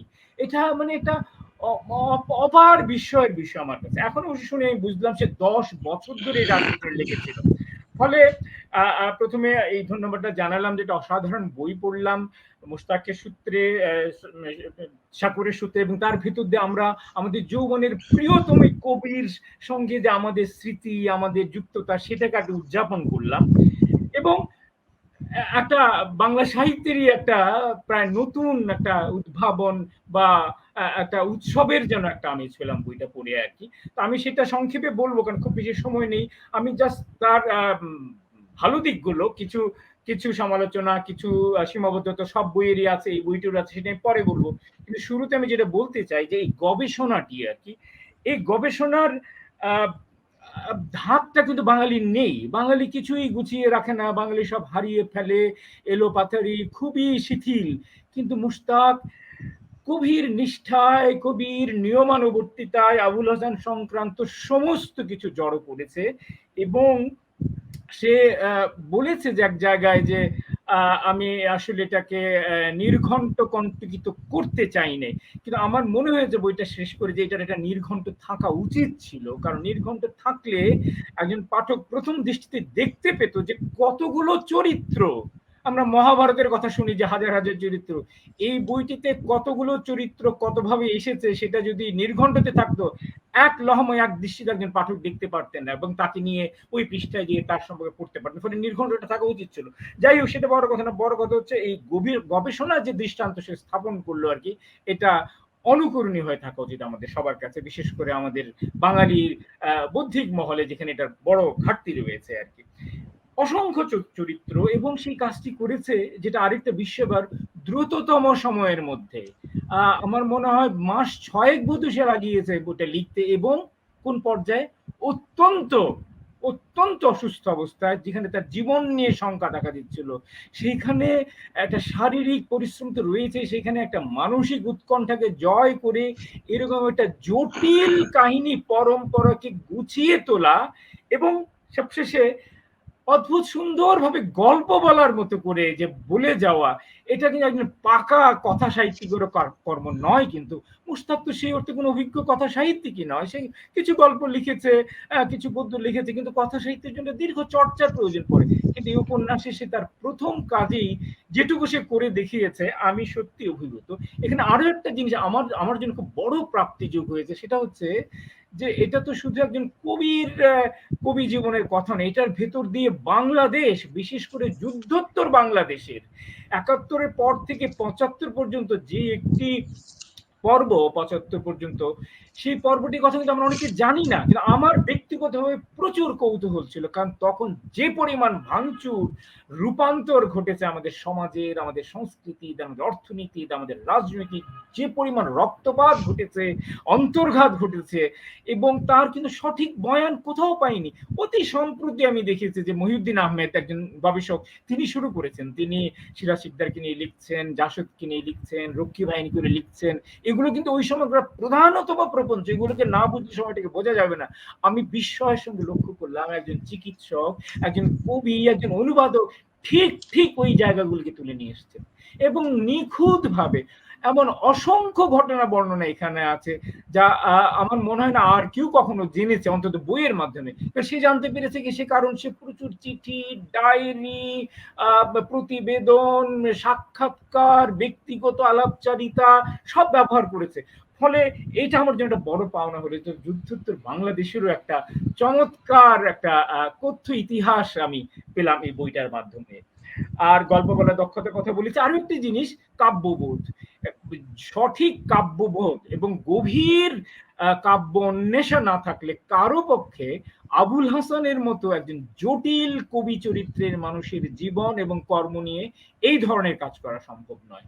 এবং সেটা আমি দেখেছি, সে যে কবিতাগুলোকে যেভাবে উপস্থাপন করেছে, কবিতার ব্যাখ্যা, কবিতার যোগসূত্র, কবিতার পরিণতি যেভাবে যেভাবে সে মিলিয়েছে, তাতে মনে হয়েছে, এবং সে নিজে ওটার থেকে সূত্র নিয়ে নিজে তার কিছু অনুভূতিও ব্যক্ত করেছে, অসাধারণ। এবং এটার পাশাপাশি এমন আরো একটি জিনিস ঘটিয়েছে, সেটাও কিন্তু একটা সাংঘাতিক কাণ্ড। সেটি হচ্ছে বিশ্ব সাহিত্যের, সমগ্র বিশ্ব সাহিত্যের যে কবিতার যে ওঠা পড়া, কবিতার যে জোয়ার ভাটা, কবিতার যে নানা উত্তাল তরঙ্গ, সেগুলো সেই ফ্যানি কিটসের সঙ্গে সমান্তরাল নিয়ে এসছে আবুল হাসান, সুরাইয়া খানমের ঘটনা, সেখানে সে রিলকে সালোমের সঙ্গে সম্পর্কের ব্যাপারটি নিয়ে এসছে। এরকম আরো অসংখ্য কবি, কবিতা, কবি জীবনের নানাবিধ অনুষঙ্গের উল্লেখ সেখানে কি নিপুণ নিষ্ঠার সঙ্গে করেছে। আমি সত্যি বিস্মিত এবং অভিভূত। আর বিশেষ করে আমি বলবো যে ভাষাতেও কিছু কিছু নিরীক্ষা সে দেখিয়েছে, গদ্য ভাষায় সে কবি, কিন্তু কবিতার কিছু প্রতিফলন তার গদ্যের মধ্যে আমরা পেয়েছি। সে দুটো ইঙ্গিত দিয়েছে এই বইয়ের মধ্যে, আমরা দুটো বড় ইঙ্গিত পাই, দুটো বড় পর্ব আমরা পাই, যেটি নিয়ে আমি মনে করি আমাদের ভবিষ্যতের গবেষকদের সাথে, ভবিষ্যতের কথা সাহিত্যিকদের কাজ করার সূত্র সে তুলে ধরেছে। একটা হচ্ছে সুরাইয়া এবং হাসান, সুরাইয়া খান এবং আবুল হাসানের মধ্যে যে সম্পর্কের যে গভীর জটিলতা, এটা আমরা আজকের এই অত্যাধুনিক উত্তরাধুনিক সময়েও কিন্তু ওই ধরনের জটিল মনস্তাত্ত্বিক সম্পর্ক আমরা দেখি না। সে তার সূত্রগুলো ধরে দিয়েছে, এবং আমি মনে করি ওইগুলো কাজ করে তাদেরকে নিয়ে আরো একটা উপন্যাস লেখা আমাদের কোনো একজন কথা সাহিত্যিক অত্যন্ত একটা করণীয় বলে আমি মনে করি। এটার ভিতর দিয়ে কিন্তু এই সমস্ত আধুনিক মানুষ এবং সুরাইয়া সম্পর্কে নানা অপবাদ, এখন নারীবাদীরা অনেক কথা বলেন, সুরাইয়া সেই তখনই এই নারীবাদের সঠিক জায়গাটা একেবারে কথায় নয় কাজে করে দেখিয়ে দিয়েছিলেন, সেটাকে সামনে নিয়ে আসা উচিত। আরো একটি চমৎকার বিষয় আমাকে হৃদয়টাকে একেবারে দ্রবীভূত করে দিয়েছে, সেটা হচ্ছে রাইনার্ড হ্যাভিকের সঙ্গে হাসানের সম্পর্কটা। এটা একজন মানুষের এক জীবনে এই ঘটনা ঘটে না। হাসান সেদিক থেকেও অত্যন্ত সৌভাগ্যবান।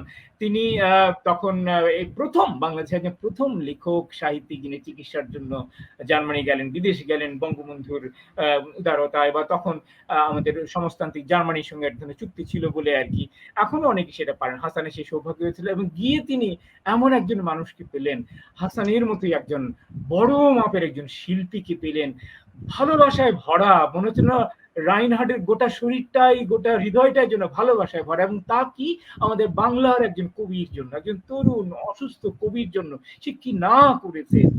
তার অসংখ্য ছবি এঁকেছে, তার বইয়ের সচিত্রকরণ করেছে, তার কবিতাগুলোকে অনুবাদ করেছে, চেষ্টা করেছে, তাকে তার বাড়িতে নিয়ে গিয়ে রেখেছে, এবং যত রকম সময় তার বাবা মা শুদ্ধ, এবং সে শেষ দিন পর্যন্ত সে এই উচ্চাসের প্রকাশ করেছে আবুল হাসানকে নিয়ে, তার সমগ্র কাজগুলোকে অনুবাদ করা, প্রকাশ করা, তাকে সামনে তুলে আনা। আমার ভীষণ বুকটা ফেটে গেছে। আমি জানি মুশতাকের আরো অনেক বেশি কষ্ট হয়েছে যে এই বইটা সে শেষ করেছে ঠিকই, কিন্তু তার কিছুদিন আগে এই বছরই 23শে মার্চ রাইনহার্ট গত হয়েছেন। যে মুশতাক যে বইটা যে তাকে দিতে পারলো না, তার হাতে তুলে দিতে পারলো না, ওই কষ্টে আমি নিজেই বিদীর্ণ হয়ে যাচ্ছি আর কি। তো এই অসংখ্য ভালো লাগা, অসংখ্য প্রাপ্তির বিষয় এখানে রয়েছে। সেটাই আমি আপাতত শেয়ার করলাম আপনাদের সঙ্গে। আমার মনে হয় ইকরামও হয়তো বা আলোচনা কিছু সূত্র ধরিয়ে দেবে। এরপর আমি আমার যে কিছু পর্যবেক্ষণ, কিছু সমালোচনামূলক পর্যবেক্ষণ, আমি মনে করি একজন অগ্রজ পাঠক এবং সমালোচক হিসেবে আমার সেই দায়িত্বটা একটু ধরিয়ে দেওয়ার, আমি সেগুলো একটু আলোকপাত করতে চাই। ইকরাম। খোরশেদ ভাই, আপনাকে অনেক ধন্যবাদ। আপনি প্রথমে শাকুরকে ধন্যবাদ দিচ্ছিলেন। শাকুর সম্পর্কে একটু আসলে বলে নেওয়া দরকার। তার কারণ হলো যে শাকুরের আমাদের যে লিটারেরি সার্কেলটা আছে ক্যাডেট কলেজ কেন্দ্রিক, সেখানে শাকুর মোটামুটি সাহিত্যের দাদাগিরি করে আমাদের সাথে, এবং তার এই দাদাগিরিটা আসলে আমাদের জন্য একটা পুশ, একটা ঠেলা, এবং এটা খুবই পুষ্টিকর আমাদের সাহিত্য চর্চার জন্য। তার কারণ তার অনেক উৎসাহ, অনেক ধরনের বকা এবং অনেক কিছু মিলেই হয়তো কেউ একদিন ভবিষ্যতে এই হাসানের মতো শাকুরকে নিয়েও একটা বই হয়তো লিখবে। তো আমি আসলে এখন শাকুর, ধন্যবাদ। আমি আসলে মুশতাককে চিনি এই বইটার মাধ্যমে। এই লুৎফুল একটু আগে বললেন যে বুক পকেটে পাথরকুচি, এই মুশতাক একদিন 2017 সালে এসে আমাকে এই বইটা দিয়ে বললে যে এই বইটা পড়েন, আমার কবিতাগুলো পড়েন। তো এই বইটা আমার কাছে এখনো আছে, কবিতাগুলো আমি পড়েছি। এর মধ্যে একটা কবিতা আমার খুব আমি গদ্যে আসছি। সে ক্যাডেট কলেজকে ভুলতে পারে না। এখানে খাকির খোয়ারি নামে একটা কবিতা আছে, আপনারা সবাই একটু পড়ে নেবেন যাদের কাছে এই বইটি আছে। আমি ঝিনুক নীরবে শহর প্রসঙ্গে যাই। তার গদ্য, তার ভাষা। খোরশেদ ভাই, আপনি অনেকখানি আপনার অবজারভেশন কিন্তু ইতিমধ্যে বলে দিয়েছেন, কিন্তু আমি প্রথমে যে বিষয়টি আনতে চাই সেটি হলো যে তার ভাষা। আপনি ভাষা নিয়েও কথা বলেছেন, কিন্তু মুশতাকের ভাষাটা আসলে কবিদের মতোই। আমি নিজে ব্যক্তিগতভাবে মনে করি যে একজন কবি সবচেয়ে ভালো সুন্দর করে উপন্যাস লিখতে পারেন, ফিকশন লিখতে পারেন। তার কারণ একজন কবির ভাষার উপরে দক্ষতা এবং এই উপমাগুলো ব্যবহার করার যে শক্তি, এটা কবিরা অনেক বেশি। আপনারা টমাস হার্ডি, ইংরেজ লেখক টমাস হার্ডির বই সবাই পড়েছেন, এবং টমাস হার্ডির বই পড়তে এত ভালো লাগে যে তার মাঝে মাঝে আমার কাছে দস্তয়েভস্কি, তলস্তয়ের থেকেও তার বর্ণনাগুলো আরো বেশি কাব্যিক মনে হয়। তো মুশতাকের মধ্যে এই ব্যাপারটি আছে। আমি কয়েকটা উদাহরণ দিই। যেমন ধরেন, রাহাত খানের কথা যখন বলছেন যে হাসানের যখন মৃত্যু হয়ে গেছে, তখন রাহাত খান খবর পেয়ে হাসপাতালে গেছেন, এবং রাহাত খান 120 নম্বর রুমে ঢুকলেন। দরজা খোলা ছিল, তা দিয়ে ভয়ে ভয়ে প্রকাশিত হচ্ছিল রোদ ও কুয়াশা মাখা একটি আহত দিন। এটা কবি না হলে এই ভাষায় প্রকাশ করাটা খুব সম্ভব। সুরাইয়া বেগমের কথা বলছেন। সুরাইয়া বেগম সুরাইয়া খানম একগুচ্ছ রজনীগন্ধা হয়ে লুটিয়ে পড়লেন। তারপরে একটি শব্দ যুগল আমার কাছে মনে খুব দাগ কেটেছে, জীবনের পর্যটনে। এরকম সারা পুরো বইটিতেই তার এরকম ভাষার কারুকাজ একেবারে ছড়িয়ে ছিটিয়ে আছে। তো এইটি আমার কাছে একটা প্রধান বিষয় বলে মনে হচ্ছে যে এর মধ্যে যত তথ্য আছে, এই তথ্যগুলোকে এরকম একটা ভাষা দিয়ে গাঁথা, একটা বিশাল একটা ব্যাপার। আপনি তথ্যের কথা বলেছেন, যে আপনি বলেছেন যে এই ভূভারতে এমন কোনো বিষয় নেই যে হাসান সম্পর্কে। আমি বলবো যে এখানে শুধু হাসান না, এখানে মুশতাক এটাকে ডকুফিকশন বলছেন ঠিকই, কিন্তু ফিকশনটা একটু কম হয়েছে বলে আমার কাছে মনে হয়, ডকুটা একটু বেশি হয়েছে। মুশতাকের ভাষার উপরে এই কন্ট্রোলটা থাকার কারণে মুশতাক এটাকে ডকুফিকশন এখন বলতে পারে। আমরা মলাটের উপরে যে চরিত্রগুলো দেখছি, এই চরিত্রগুলো স্বাধীনতার আগে থেকে তারা সাহিত্য চর্চা করছেন এবং স্বাধীনতার পরেও তারা ছিলেন। এখন আমার কাছে এখানে শ্রেষ্ঠাংশে মনে হয়েছে শাকুর,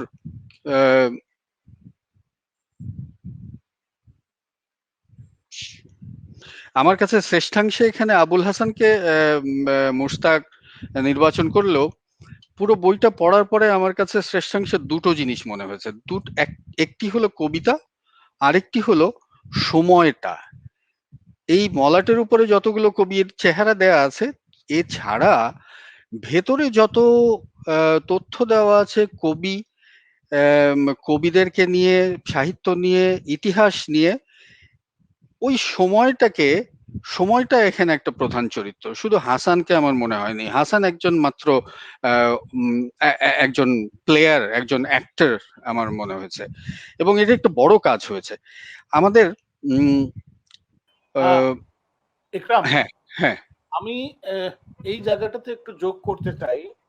আমি আজকে সকালবেলা আমাদেরই এক শিক্ষক অধ্যাপক রফিক কায়সার, যার কথা আমরা একদম শুরুতে শুনেছিলাম, যার বাবা ছিলেন মুশতাকের বন্ধু এবং মুশতাক ছিল যার ছাত্র, ছোটবেলা থেকে যার হাতে তার সাহিত্য প্রতিভার স্ফুরণগুলো ঘটেছিল, তিনিও কিন্তু সেই সময়ের একজন ছাত্র ছিলেন।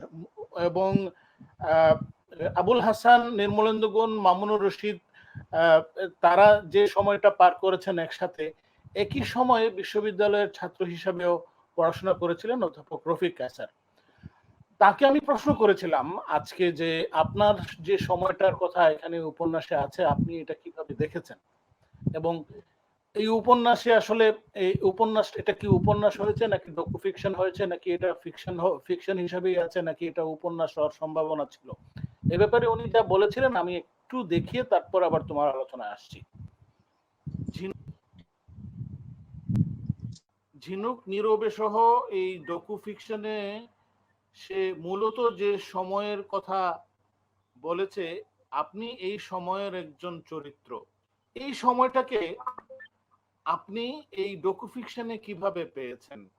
ঝিনুক নীরবে সহ গ্রন্থটির তিনটি বিষয় আমার কাছে উল্লেখযোগ্য মনে হয়েছে, যেখানে সমকালীন যে কবি বা লেখকদের প্রসঙ্গগুলো এসছে, সেখানে মোশতাক তথ্যের প্রতি যথেষ্ট নিষ্ঠার পরিচয় দিয়েছে।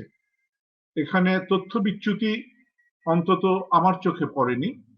তো ন্যারেটিভটাতে আমরা লক্ষ্য করব, যেটা মোশতাক একে বলছে, ন্যারেটিভটাকে বলছে ডকু ফিকশন। আবুল হাসানের চরিত্রের আপাত বৈপরীত্য, অসঙ্গতি, তার চরিত্রের বৈশিষ্ট্যগুলোকে কোন রকম কোনো কিছুর সাথেই ও কম্প্রোমাইজ করেনি। যে মতামত সকলেরই গ্রহণ করেছে, কিন্তু ওর নিজের কাছে যে মতামতটাকে, যে বিশ্লেষণটাকে সঠিক বলে মনে হয়েছে, সেটাকে সে প্রতিষ্ঠিত করেছে। এরপরে হাসান যে সময়ের মধ্যে বসবাস করেছে, সেখানে সে সময়টাকে প্রতিষ্ঠিত করেছে বিভিন্ন চরিত্রের মধ্যে দিয়ে। এই জি, বইটিকে কি উপন্যাস বলা যায়?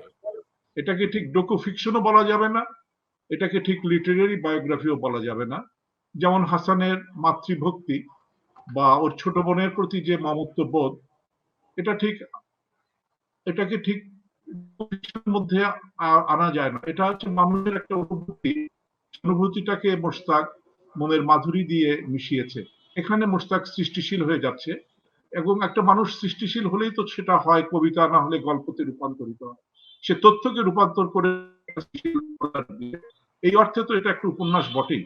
কিন্তু আপাত দৃষ্টিতে যেটা আমার শুরুর দিকে মনে হয়েছিল, বলেছিও আমি এক পর্যায়ে, যেটা কেবল লিটারেরি বায়োগ্রাফি মনে হচ্ছিল, যেটাকে আমি আবার মোশতাকের সাথে আমার কন্ট্রাডিকশন ছিল এটাই। মোশতাক বলছে এটা ডকু ফিকশন, আমি ফিকশনের চাইতেও এটাকে আরেকটু উপরের দিকে নিতে চাই। তো আমি এটাকে এক পর্যায়ে আমার মনে হয়েছে এটা লিটারেরি বায়োগ্রাফি। কিন্তু যখন সুরাইয়া এবং হাসানের যে বিষয়টা, এবং হাসানের লাশ ক্ষেত্রে সুরাইয়ার আবেগ, এবং হাসানের যে বন্ধুদের, এটা যেমন মহাদেব শাহ, তখন শীতের দিন ছিল, তো মহাদেব শাহ তার শালটা হাসানের মৃতদেহ ঢেকে দিল সেইটা দিয়ে। এই যে উপাদানগুলি হচ্ছে উপন্যাসের উপাদান। এখানে ঠিক লিটারেরি বায়োগ্রাফি বা ডকু ফিকশনের উপাদান হয় না। বার্লিনের যে অংশগুলো, ক্যাথি নামক এক নার্সের ভূমিকা চরিত্র আছে, বলা হয় যে প্রতিদিন একটি গোলাপ দিয়ে যেত এই নার্স এসে আবুল হাসানকে, আমার মনে হয় এই ঘটনাগুলো মুশতাকের তৈরি, এবং এই ঘটনাগুলোই আসলে এই বইটাকে উপন্যাসের মর্যাদার দিকে নিয়ে গেছে নিঃসন্দেহে। এবং ওখানে জার্মানের ঘটনা আপাত দৃষ্টিতে মনে হবে যে একটু শিথিল মনে হবে, কিন্তু এই শৈথিল্যটা দূর হয়ে গেছে সেই গোলাপের ঘটনা দিয়ে। পরিবারের সঙ্গে হাসানের সংশ্লিষ্টতা সেখানে যাচ্ছে, এটা কিন্তু কোনো ডকুমেন্টারি এভিডেন্স নয়, এটা ইমাজিনেশন থেকে, এটা কল্পনা থেকে আসছে। একজন লেখকের রচনাতে যে ঘটনাটা, যেমন আপনার কাছে গোলাপ ফুলের ঘটনাটাকে ঘটনাবহুল মনে হচ্ছে, আমার কাছে এটা হচ্ছে হাসানের নারী প্রীতির একটা দৃষ্টান্ত হিসাবে। আপনার এবং আমার সাথে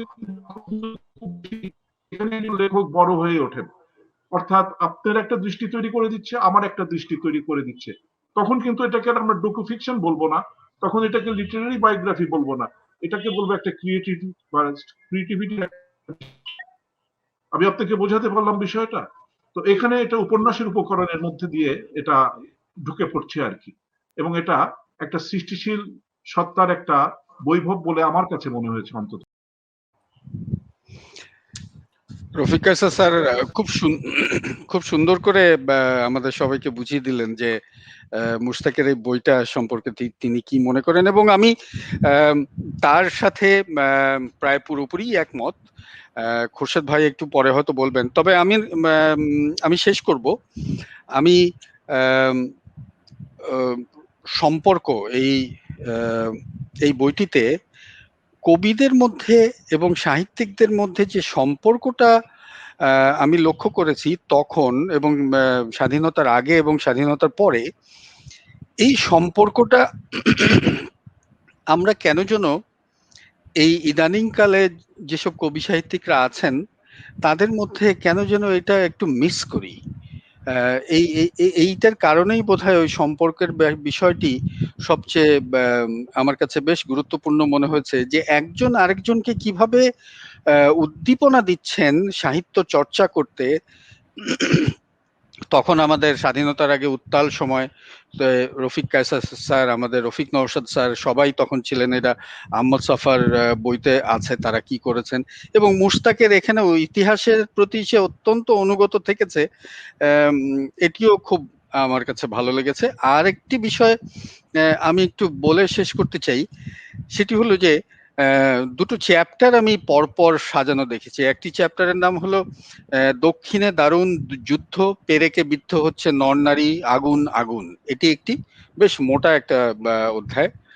তারপরেই আছে উদিত দুঃখের দেশ, হে কবিতা, হে দুধভাত তুমি ফিরে এসো। তো প্রথম চ্যাপ্টারটা কিন্তু শেষ হচ্ছে 71 সালের 31শে মার্চ। 25শে মার্চ ঘটে গেছে, 23শে মার্চ ঘটে গেছে, এবং 31শে মার্চ এই প্রথম চ্যাপ্টারটা শেষ হলো। তারপরে যে চ্যাপ্টারটা, সেটি একেবারে স্বাধীন বাংলাদেশে শুরু হলো। তো এখানে আমার কাছে মনে হয় যে পরে হাসান কিন্তু এই নিয়ে একটা প্রশ্ন করে যে দৈনিক বাংলা সাহিত্য পাতায় 71 সালে যখন যুদ্ধ চলছিল তখন কারা কারা সেই সাহিত্য পাতায় কবিতা সাহিত্য চর্চা করছিলেন, কি লিখছিলেন, কিন্তু ওইটি পরে আর ফলো আপ করা হয়নি। আমার মনে হয় আমার মুশতাকের কাছে এর একটি দাবি যে 71 সালে এই চরিত্রগুলো কে কোথায় ছিলেন, একেবারে এটি আরেকটা বই হতে পারে। এবং 71 সালে কারা আসলে সাহিত্য চর্চা করে পাকিস্তানপন্থী কবি সাহিত্যিকরা কি করছিলেন না করছিলেন, সেটিও একটি বিষয় হতে পারে। আমি শেষ করব এটি বলে যে আমার মনে হয় যে এই বইটিকে আরেকটু সম্পাদনা করার সুযোগ রয়েছে, এবং এই সম্পাদনাটা করলে এই বইটি আরেকটু কম্প্যাক্ট হবে। অনেক ধন্যবাদ খোরশেদ ভাই, আপনার পর্যবেক্ষণগুলো। হ্যাঁ, আচ্ছা, আমার যে মূল পর্যবেক্ষণ সেটা ছিল আসলে এই গ্রন্থটির বর্গ বা ক্যাটাগরিকে নিয়েই। আসলে ও তো মুশতাক বা প্রকাশক যেই হোক, প্রচ্ছদেই বড় করে লিখে দিয়েছে ডকু ফিকশন, বিশেষ করে উল্লেখ করেই দেওয়া হয়েছে সেখানে ডকু ফিকশন, অর্থাৎ তারা পাঠককে ইঙ্গিত দিচ্ছে এটাকে যেন আমরা একটা ফিকশন, তবে ডকুমেন্টারি ফিকশন হিসেবে দেখি। সেটা একটা চমৎকার উদ্যোগ। ডোকু ফিকশন একটা সাহিত্যের নতুন বর্গ, ইদানিং বিভিন্ন কাজ হচ্ছে, বিদেশে তো প্রচুর কাজ হচ্ছে যেগুলো নিয়ে আমাদের দেশেও শুরু হয়েছে, পশ্চিমবঙ্গে হচ্ছে। কিন্তু এইটা ঠিকঠাক মতো এক্সিকিউটেড হয়েছে কিনা, বাস্তবায়িত হয়েছে কিনা, এটা নিয়ে আমার বেশ সংশয় দেখা দিয়েছে, এবং সেটা আমি দেখলাম রফিকা স্যার কিন্তু মোটামুটি খোলাসা করিয়ে দিয়েছেন। আসলে আমার মনে হয়েছে এই কাঠামোগত ব্যাপারটা যদি আরেকটু নজর দেয়া যায়, এটা কখনো কখনো সে নিজেও কিন্তু বলেছে, সে একদম তার ভূমিকাতেই বলেছে যে আমি খুব করে চেয়েছিলাম এটা একটা মৌলিক গ্রন্থ হয়ে উঠুক, কিন্তু শেষ পর্যন্ত এটা একটা মাধুকরী বৃত্তিতে পর্যবসিত হলো। তো মৌলিক গ্রন্থ কিন্তু হয়ে উঠতে পেরেছে, অনেকাংশেই পেরেছে আর কি। কিছু কিছু জায়গায় পারেনি, সেই জায়গাতে সে আসলে ওই ফিকশনের জায়গাটিকে অতিক্রম করে কখনো কখনো হয়ে গেছে এটা একটা গবেষণা গ্রন্থ, যেটা রফিক হাসান ভাই বলছিলেন লিটারারি বায়োগ্রাফি, কখনো কখনো হয়ে গেছে একটা সংকলন গ্রন্থ, কখনো কখনো এটা হয়ে গেছে একটা টিকা পঞ্জির মতো হয়ে গেছে আর কি। হ্যাঁ, কিন্তু সে আরো একটা শব্দ ব্যবহার করেছে তার পরিশিষ্টে, যে সে খুব বেশি উদ্ধৃতি টিকা না দিয়ে চেয়েছিল ওই ঘটনাগুলোকে কাহিনীর মধ্যে, সেই শব্দটা ব্যবহার করেছে অন্তর্বয়ন করে দিতে। এই অন্তর্বয়নটাই আসলে সত্যিকারের খোরশেদ ভাই, আপনার কাছে কি মনে হয় যে এই ঝিনুক নীরবে সহ এর মধ্যে কবিতার সংখ্যা বেশি হয়ে গেছে, তাই কি মনে হয়েছে? না, আমার সেটা মনে হয়নি, আমরা চাই যে আরো হোক, আবুল হাসানকে আরো বেশি করে মানুষ বুঝুক, কারণ আবুল হাসান প্রতিটা কবিতার সঙ্গে তার জীবন সূত্রের ওই সময়টার ওই কালটার আরো কিছু কিছু চরিত্রের সংশ্লেষ রয়েছে আর কি, ওটার ভিতর দিয়েও কাহিনী এগোচ্ছে। কিন্তু আমার ওই জায়গাটাতে আমি যেটা বলতে চাইছিলাম আর কি, সেই জন্য আর একটু ফিকশন করে তুলতে পারতো ওই অন্তর্বয়ন পদ্ধতির মাধ্যমে, আমি সে অনেকাংশেই সফল হয়েছে আর কি। ফলে কিছু কিছু আমি বরং ইকরামের সঙ্গে বলবো যে ওই উদ্ধৃতিগুলো, ওই এক্সার্ট গুলো, ওই উল্লেখগুলো হয়তোবা সে কমিয়ে দিতে পারতো, বা ওটার মধ্যে কোনো ভাষ্য যোগ না করে কোথাও কোথাও সে নিজে উত্তম পুরুষে আমি হয়ে সেখানে ভাষ্য যোগ করছে, এটা কোনো সুযোগই নেই এখানে। আসলে এখানে সে একজন স্রষ্টা হিসেবে দেখছে, এবং ওইটাই আমরা, সে কখনো বলছে আমরা পরে দেখবো, আমরা ভবিষ্যতে এটা দেখবো, ওইটা ঠিক আছে, ওই টোনটা ঠিক আছে, একজন স্রষ্টা দেখছে। এইটা খুব ভালো স্টাইল, এটা খুব ভালো স্টাইল। কিন্তু এখানে মাঝে মাঝে আমিও চলে এসছে, মাঝে মাঝে কিছু ব্যাখ্যাও চলে এসছে, কিছু ভাষ্যও চলে এসছে কবিতা সম্পর্কে ইত্যাদির, এগুলো এড়িয়ে চলতে পারলে আমার মনে হয় এই কাঠামোটা যদি একটু ঠিকঠাক করা যায় আর কি। কারণ তার গল্প বলার দক্ষতা আছে, অপরিসীম দক্ষতা আছে, সেই কাহিনীগুলোকে সে যেভাবে, সংলাপগুলোকে যেভাবে উপস্থাপন করেছে, সে নিশ্চয়ই এটা পারবে। তাকে সে মনস্থির করতে হবে আসলে আর কি, টুকু ফিকশনটাকে কতটুকু টুকু ফিকশনের মধ্যে সে রাখবে। আরেকটা জিনিস আমাকে খুব কষ্ট দিয়েছে না, তথ্য বিভ্রাটের কথা বললেন রফিক হাসান ভাই, চোখে পড়েন, আমার চোখে কিন্তু পড়েছে, মোটামুটি ভালোই চোখে পড়েছে। আমি সবগুলো বলবো না, সরাসরি দেখালে বলবো, দু একটা চট্টগ্রাম এখন মনে পড়ছে, আমি সব লিখেও রাখিনি। রূপম নামে একটা পত্রিকা, কাজী আনোয়ার আহমেদ ও লিখেছে, এটা একটা সিনে পত্রিকা, আসলে তা নয়, এটা একটা গল্প পত্রিকাই, রূপম একটি গল্প পত্রিকা। রিটস নামে যে রেস্টুরেন্টটা, সেটাকে বলেছে নিউ মার্কেটের ভেতরে, ওটা নিউ মার্কেটের ভেতরে না, এটা গুলিস্তান সিনেমা হল, এটা পরে এসছে, কিন্তু প্রথমে যখন তাকে পরিচয় করে দিয়েছে নিউ মার্কেটের ভেতরে। ওমর শামস সম্পর্কে বলতে বলেছেন, উনি প্রকৌশল বিশ্ববিদ্যালয়ের ছাত্র, উনি প্রকৌশলে পিএইচডি করতে আমেরিকা যাচ্ছেন, সেটা ঠিক নেই, উনি ফিজিক্সের ছাত্র, ঢাকা বিশ্ববিদ্যালয়ের ফিজিক্সের ছাত্র, ফিজিক্স নিয়েই তিনি উচ্চশিক্ষা করেছেন আমেরিকাতে, এবং সেখানে ওই বিষয়ে কাজ করেছেন। হাইনরিশ হাইনের কথা বলতে গিয়ে তিনি হাইনরিশ বোল বলে ফেলেছেন। হাইনরিশ বোল কবিতা লিখতেন না, উনি মূলত কথা সাহিত্যিক, উনি হয়তো হাইনরিশ হাইনের কথাই বলতে চেয়েছিলেন। গণকণ্ঠ পত্রিকার জায়গায় গণশক্তি এসে গেছে, যেটা পশ্চিমবঙ্গের পত্রিকা। এরকম কিছু কিছু তথ্য বিভ্রাম চোখে পড়েছে, সেগুলো আমি হয়তো তাকে আরো জানাবো। আর যেটা আমাকে ভীষণ পীড়া দিয়েছে, বানান ভুলের ব্যাপারটা আর কি। আমি প্রথম একটা দুটো বানান চোখে পড়লে আমি পাতাটা মুড়ে রাখছিলাম যে আমি এটা লিখে রাখবো, পরে জানাবো আর কি। এরপর দেখলাম যে প্রায় আমাকে প্রতিটি পৃষ্ঠায় মুড়তে হচ্ছে আর কি, অর্থাৎ পাতায় পাতায় অসংখ্য অসংখ্য বানান বলছিল, এবং এটার জন্য আমি পুরোপুরি দায়ী করতে চাই প্রকাশককে আর কি। আমি জানি আমাদের প্রকাশনা শিল্পে এই ব্যাপারটার দিকে একেবারেই খেয়াল রাখা হয় না, কিন্তু আমার একটা একটা একটা প্রত্যাশা ছিল, যেটা যেহেতু নতুন প্রকাশক পেন্ডুলাম, এবং মেয়েটিকে আমি চিনি, তার খুবই আগ্রহ, আমরা সবাই তাকে পৃষ্ঠপোষকতা করছি, সে অন্তত এই ব্যাপারে একটু যত্ন নিয়ে। সে কারণেই বললাম যে এটি বোধহয় আরেকবার সম্পাদনা করলে ব্যাপারটি বোধহয় সম্পাদনা তো করতেই হবে, শুধু বানান ভুলের জন্য না। আপনার কাছে আমার একটা প্রশ্ন আছে, আপনি কি এর মধ্যে, যেমন ধরেন বইটি শুরু হয়েছে মৃত্যু দিয়ে, শেষ হয়েছে মৃত্যু দিয়ে, কিন্তু তার মাঝখানে অনেকগুলো যাপিত জীবন নিয়ে কথা হয়েছে। আপনার কাছে কি মনে হয় যে বইটি আলাদা কোনো কবিতা বাদে, স্বাধীনতা বাদে, ইতিহাস বাদে অন্য কোনো দর্শন দিচ্ছে, এরকম কোনো কিছু মনে হয়? দর্শন তো বটেই, মানে আমি আমি সরাসরি বলতে গেলে বলতে এখানে অস্তিত্ববাদ, মানে এক্সিস্টেন্সিয়ালিজমের একটা খুবই অগ্রবর্তী ধারণা কি সেই সেই তখনই হাসান এবং সুরাইয়া খানমের সম্পর্ক, জীবনযাপন, আহমেদ সফা, নির্মলেন্দুর ভিতর দিয়ে ওই ব্যাপারটিকে মানে কি অবলীলায় বলছে তাদের যে বেশ্যাগমনের কথা, অথচ এই মানুষটিকে আবার সবাই ভালোবাসছে, সবার কাছে তার গ্রহণযোগ্যতা তৈরি হচ্ছে আর কি। এই যে জটিল একটা জীবন দর্শনকে সে তৈরি করতে পেরেছে, প্রতিষ্ঠা করতে পেরেছে, সেটা আমি তার মধ্যে বিশাল অর্জন আমি মনে করি আর কি। এবং এটা এখনো খুবই খুবই আধুনিক, অত্যন্ত আধুনিক এবং প্রায় উত্তরাধুনিক তারও চর্চা কিন্তু এখানে রয়েছে। এবং অনেক ধন্যবাদ। শাকুর, আমাদের শাকুরও বইটি পুরোপুরি পড়ে ফেলেছে, আমরা একটু ওর কাছ থেকে একটু শুনি। আচ্ছা শাকুর। আচ্ছা, ঠিক আছে। অনেক অনেক। না, আমি বইটি পড়েছি। বইটি পড়তে পড়তে আসলে আমি ওই যে প্রথম দিকেই বলেছিলাম, আসলে আমার মনে হয়েছিল যে আমি একটা সফর করছি একটা সময়, যে সময়টা আমি আসলে দেখিনি, মানুষের কাছে শুনেছি। আর খুব টেকনিক্যালি কিছু জিনিস ব্যবহার করা হয়েছে, যেমন একদম প্রথম প্যারাগ্রাফে নির্মলেন্দু গুণের একটা কবিতার একটা লাইন বলা হয়েছে, সাদা চৌধুরীর কাছে যখন হাজির হলো, তোমার চোখ এত লাল কেন। কিছুদিন আগে হয়তো নির্মলেন্দু গুণ এই কবিতা লিখেছেন, এটা দিয়ে সে শুরু করেছে। বেশ কিছু জায়গায় খুব টেকনিক্যালি কবিতার লাইন সে ব্যবহার করেছে, আর কিছু কিছু জায়গায় কবিতার ব্যবহার আমার কাছে অতিরিক্ত মনে হয়েছে, যে এই কবিতার আলোচনা আসলে এটা আমি পড়তে আসিনি, বা অন্যভাবে কবিতার আলোচনাগুলো আমি অন্য জায়গায় পড়বো আবুল হাসানের, বরং কবিতার উৎসগুলো জানা এবং ওগুলো ধরিয়ে দেয়া।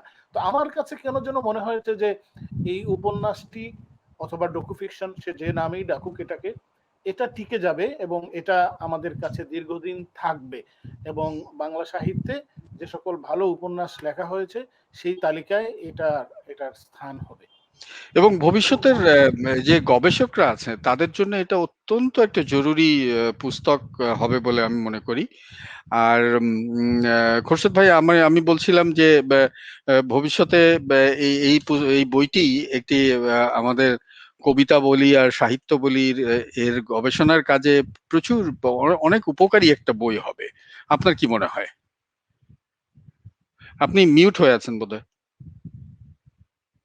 বলেছিলাম যে এটা এটা মানে অনিবার্যভাবে একটি আকর গ্রন্থ হিসেবে ব্যবহৃত হবে, শুধু আমাদের কবিতার জন্য নয়, শুধু সাহিত্যের ইতিহাসের জন্য নয়, আমাদের সময়টার জন্য এবং আমাদের একটি প্রজন্মের বড় হয়ে ওঠা, তাদের চিন্তা ভাবনা, মানুষ জগতের ক্ষতি নেয়ার জন্য।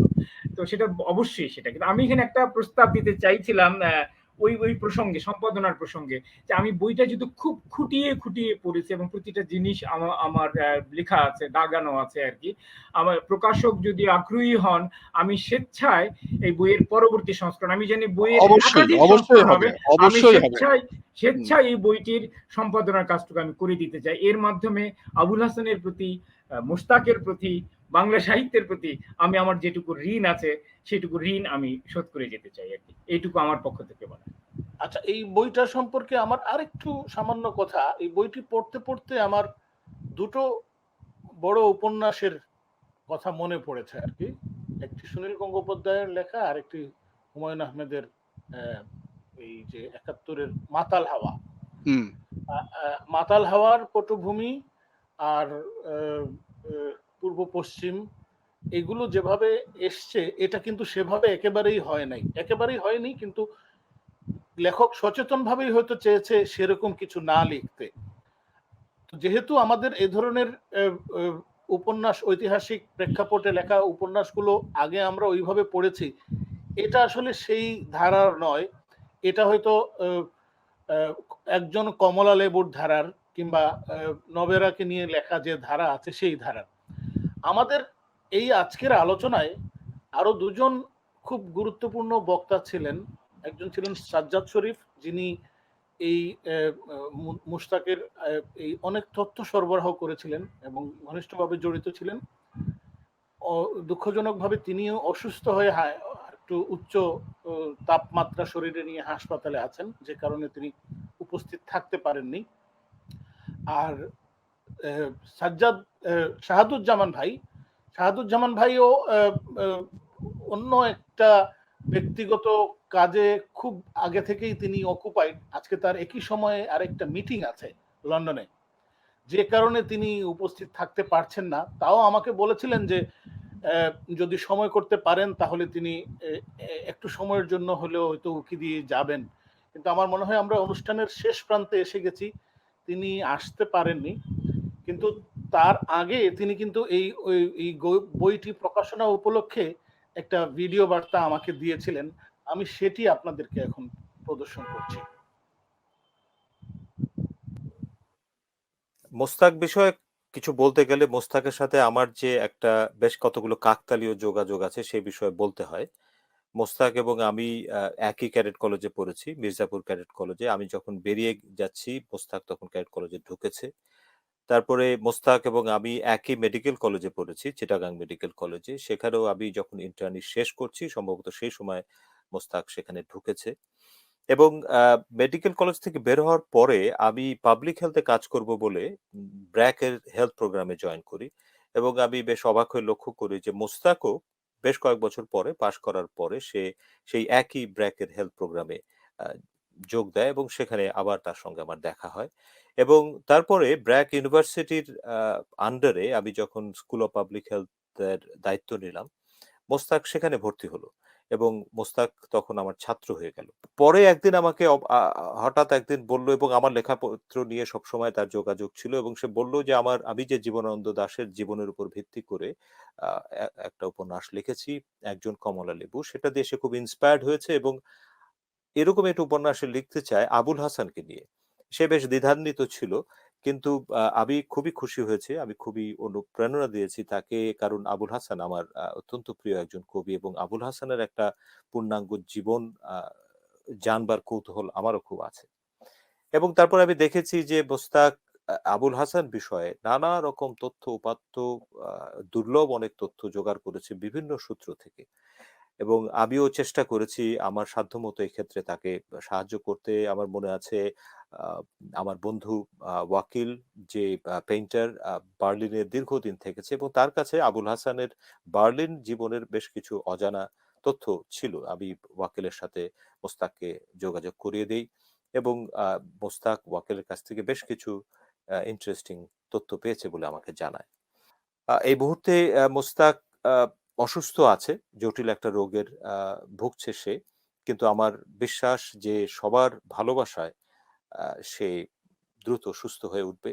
এবং আমি তার এই যে বইটা ঝিনুক নীরবে সহ, এই বইটা আমি তার হাত থেকেই একদিন নেব বলে আমি অপেক্ষা করে আছি। খুরশেদ ভাই, হ্যাঁ, আমরাও অপেক্ষায় আছি। আমরা আজকে এই দূর আড্ডায়, আজকে আন্তর্জালিক দূর আড্ডায় আজকে আমরা এই বইটা নিয়ে আলোচনায় বসছি। আমাদের ইচ্ছা ছিল হয়তো আমরা ক্যাডেট কলেজ ক্লাব লিটারেরি সোসাইটির পক্ষ থেকে আমাদের ক্লাব প্রাঙ্গণেই হয়তো এই বইটি নিয়ে একটা জমজমাট আলোচনা অনুষ্ঠান, প্রকাশনা উৎসব সেসব করে থাকব। আমাদের এই লিটারেরি সোসাইটিটা হচ্ছে মূলত আমাদের ক্যাডেট কলেজ ক্লাব লিমিটেডেরই পৃষ্ঠপোষকতায় চালিত কয়েকজন উৎসাহী সাহিত্য প্রেমীদের এক্স ক্যাডেট যারা, তাদেরই একটা শাখা সংগঠন। এইটার পৃষ্ঠপোষকতা করে থাকে ক্যাডেট কলেজ ক্লাবই। আমরা প্রায়ই অনুষ্ঠানের শেষে ক্লাবের সভাপতিকে দিয়ে আমাদের সমাপনী বক্তৃতাটা দিতে দেয়, কিন্তু এবারের মতো আমাদের সভাপতি ব্যক্তিগত ব্যস্ততার কারণে হয়তো উপস্থিত থাকতে পারছেন না। তো সেক্ষেত্রে এর সমাপনীটুকু টানার জন্য আমি আপনাকেই অনুরোধ করছি। আর আমাদের মধ্যে এখন যারা যারা উপস্থিত আছেন তারাও যদি কিছু বলতে চান বলে আমরা শেষ করে দিতে পারি আজকের আয়োজন। খোরশেদ ভাই, আপনি শেষ করুন, আমাদের কিছু বলার নেই। আমি একটা কথা বলতে চাচ্ছিলাম, যেটা মানে অনেকের কথায় অনুচ্চারিত থেকে, যদি খোরশেদ ভাই অনুমতি দেন। হ্যাঁ, হ্যাঁ, অবশ্যই। অবশ্যই, এরকম কিছু বলারও নেই আসলে। মানে এই কারণে বলছি যে আমাদের হয়তো বিষয়টা জানা, কিন্তু যেহেতু এই অনুষ্ঠানটা অনেকে দেখছে বা এটা থেকে যাবে এবং অনেকে দেখবে, তাদের জানার জন্য বলছি, আসলে বইটা তো অকস্মাৎ দ্রুত সিদ্ধান্ত নিয়ে বের করা হয়েছে এবং আমরা ভেবেই নিয়েছি যে মানে এখানে খুব বেশি মানে প্রয়োজনীয় এডিটিং এর মানে সম্পাদনা করার কাজগুলো করার আসলে সময় দেওয়া হয়নি। তবে খোরশেদ ভাই যেটা বলেছেন যে মানে কিছু কিছু মুদ্রণ প্রমাদ আসলেই বড্ড চোখে লাগে। তার বাইরে যে বিষয়টা আছে, আসলে অন্য সমস্ত কবি সাহিত্যিককে নিয়ে অনেক রকম তথ্য আছে, মোটামুটি সবার কম বেশি জানা, কিংবা যেটুকু জানা নেই সেটুকু জানার জন্য খুব বেশি কষ্ট করতে হবে না। কিন্তু আবুল হাসান এমন একজন মানুষ, এমন একজন চরিত্র যে তার সমস্ত তথ্যই কোনো এক গোপন সিন্ধুকে লুকোনো, তাও এক সিন্ধুকে না, মনে হয় অসংখ্য সিন্ধুকে ছড়িয়ে ছিটিয়ে রাখা। সেইখান থেকে সেই তথ্যগুলো উদ্ঘাটন করার জন্য মুশতাক যেই যুদ্ধ করেছে, আমি তাকে খুব বেশি কিছু উপকার করতে পারিনি, কিন্তু কয়েকজনের সঙ্গে সংযোগ ঘটিয়ে দেওয়ার চেষ্টা করেছি এবং আমি নিজেই অবাক হয়েছি যে আমার অনেক পরিচিত মানুষের কাছ থেকে সে কি কি তথ্য বের করেছে বা তার মাধ্যমে আরো কত মানুষের সন্ধান সে খুঁজে বের করে নিয়েছে। তবে একটা কথা হচ্ছে যে এত পরিমাণ তথ্য আগে তো হজম করতে হবে, তারপরে সেটাকে কাগজে ঢালতে হবে, তারপরে সেটাকে পুনঃ এডিট করতে করতে এই আমরা আজকে যে তর্ক বিতর্কে আসলাম যে এটা আসলে কোন পরিচয়ে কোন কাঠামোতে আমরা এটাকে স্বীকৃতি দেব বা পাঠক দেবে, বা সামনে আগামী দিনে এটাকে কি পরিচয়ে পরিচিত করবে পাঠক বা সাহিত্য কি বলে যে সমালোচকরা, সেই আঙ্গিকে হয়তো কিছু সীমাবদ্ধতা তৈরি হয়েছে। সেটা আমি জানি না, মুশতাক নিজে থেকেও কিছু কিছু জিনিস আরোপিতভাবে করতে পারে, কিন্তু আমার মনে হয় যে তার অনেক কিছু পরিকল্পনা ছিল যেগুলো এখানে অসম্পূর্ণ অবস্থাতেই এটা মানে করা হয়েছে। শাকুর নিজেই এই ব্যাপারে অনেক রকম মতামত এবং সিদ্ধান্ত দিয়েছে ওই রকম সময়, যে আসলে আমাদের এখন আগে বের করে ফেলা উচিত, তারপরে আমরা প্রয়োজনে পরবর্তী মুদ্রণে আমরা সেগুলো এডিট করে নিতে পারবো। এইটা একটা মনে হয় বড় জিনিস, যেটা আমি সবাইকে জানানোর জন্য যদি বাদ করে যায় এই ভয়ে বলে নিলাম। Thank you. আমি এমনি লেখকের কাছ থেকে বা লেখকের পারিবারিক সূত্র থেকে জানতে পেরেছি যে বইটি হয়তো নতুন করে প্রকাশ হবে, এইটুকু আমি শুধু জেনেছি আর কি। এবং এই প্রথম মুদ্রণটা বোধহয় শেষ হয়ে গেছে, এটা এই মুহূর্তে পাওয়া যাচ্ছে না। দ্বিতীয় মুদ্রণের জন্য লেখকের সাথে চুক্তি না হলে আমরা হয়তো নতুন ভাবে এই বইটি পাবো। সেক্ষেত্রে আরেকটু সময় নিয়ে সুসম্পাদিত অবস্থায় বইটি এবং প্রয়োজনে কিছুটা মানে ছোট করে কয়েক পাতা যদি কমানো যায়, কমিয়ে বইটি নিশ্চয়ই খুব সুন্দরভাবে প্রকাশ হবে। হ্যাঁ, খোরশেদ ভাই কিছু বলবেন? হ্যাঁ, তাহলে আমি কি শেষ করবো নাকি আরো? আচ্ছা, হ্যাঁ, হ্যাঁ, বইটা নিয়ে তো আসলে প্রকাশ নিয়ে গোড়াতেই খানিকটা বিভ্রান্তি হয়েছিল। প্রথম সংস্করণে কি একটা ভূমিকা নিয়ে একটা বিতর্ক হলো, বইটাকে বাজার থেকে সরিয়ে নিতে হলো, করতে হলো আর কি। তো আমার মনে হয় দ্রুতই যদি এটা শেষ হয়ে যায় প্রথম সংস্করণ, তাহলে আমরা সবাই মিলে এটাকে আরো একটু সুসম্পাদিত করে এবং বিভিন্ন যে সীমাবদ্ধতাগুলো আছে এগুলো কাটিয়ে তুলে যদি করতে পারি, এটা একটা চিরকালীন সম্পদ হয়ে থাকবে এবং এটা একটা দৃষ্টান্ত হয়ে থাকবে আসলে, এবং এটা আরো অন্য অনেক কাজের সূত্রমুখ খুলে দেবে। আমি দুষ্টুমি করে বলতে চাইছিলাম যে ও যে পরিমাণ গবেষণা এখানে করেছে, তার কিয়দংশ করেও কিন্তু আজকাল অনেকে পিএইচডি পেয়ে যেতে পারেন, এবং ফলে এটার মাধ্যমে তার মুশতাক এমনি ডক্টর, সে আরেকটা ডক্টরেট সে ইজিলি নিতে পারে যে পরিমাণ গবেষণা এখানে আছে আর কি। তো সেটা বড় কথা না, আমরা আশা করছি মুশতাক সুস্থ হয়ে উঠবে, সেটা আমাদের সবচেয়ে বড় প্রার্থনা, সবচেয়ে বড় প্রত্যাশা। আমি বইটা পড়তে ভাবছিলাম যে আবুল হাসানকে সবাই বিদেশে পাঠাচ্ছে, ওখানে চেষ্টা করছে, চেকোস্লোভাকিয়া যাচ্ছে, আমাদের কি মুশতাককে নিয়ে সেরকম কিছু করার আছে কিনা? নিশ্চয়ই ক্যাডেট কলেজ ক্লাব এগুলো নিয়ে ভাবছে, দেখছে, যদি দরকার হয় তাই করাতে হবে, যে কোনো মূল্যে আমাদের মুশতাককে সুস্থ করে তুলতে হবে। কারণ আমি এই বইটা পড়ে একেবারে নিজে অত্যন্ত আশ্বস্ত যে ওর কাজ দিয়ে আমরা আরো অনেক বড় বড় কাজ পাবো, ভালো ভালো কাজ পাবো, যেগুলো একটা নতুন স্রোত তৈরি করতে পারে আসলে, এবং ওর রসদ যে ভান্ডার, যে পরিমাণ রসদ জমা হয়েছে সেটা কাজে দিতে পারে। এবং এই বইটাই যদি আরো আলোচনা করা হয়, এখান থেকেই কিন্তু অনেক সূত্র পাওয়া যাবে আরো বেশি বেশি কাজ করার, দেশের রাজনীতি, সমাজ, অর্থনীতি, দুর্ভিক্ষের ইতিহাস, ওইগুলো নিয়ে কাজ করার সূত্র এখানে রয়ে গেছে। ফলে আমি কায় মনোবাক্যে প্রার্থনা করি যে মুশতাক দ্রুত সুস্থ হয়ে উঠুক, আবার ফিরে আসুক তার এই সৃজন প্রক্রিয়ায়। সে নিজেও বলেছে কবিতা থেকে সেখানে একটি বিরতি নিতে চায়, গদ্যেই কাজ করতে চায় এবং গদ্যে সে তার কবজির জোর ভালোই দেখিয়েছে।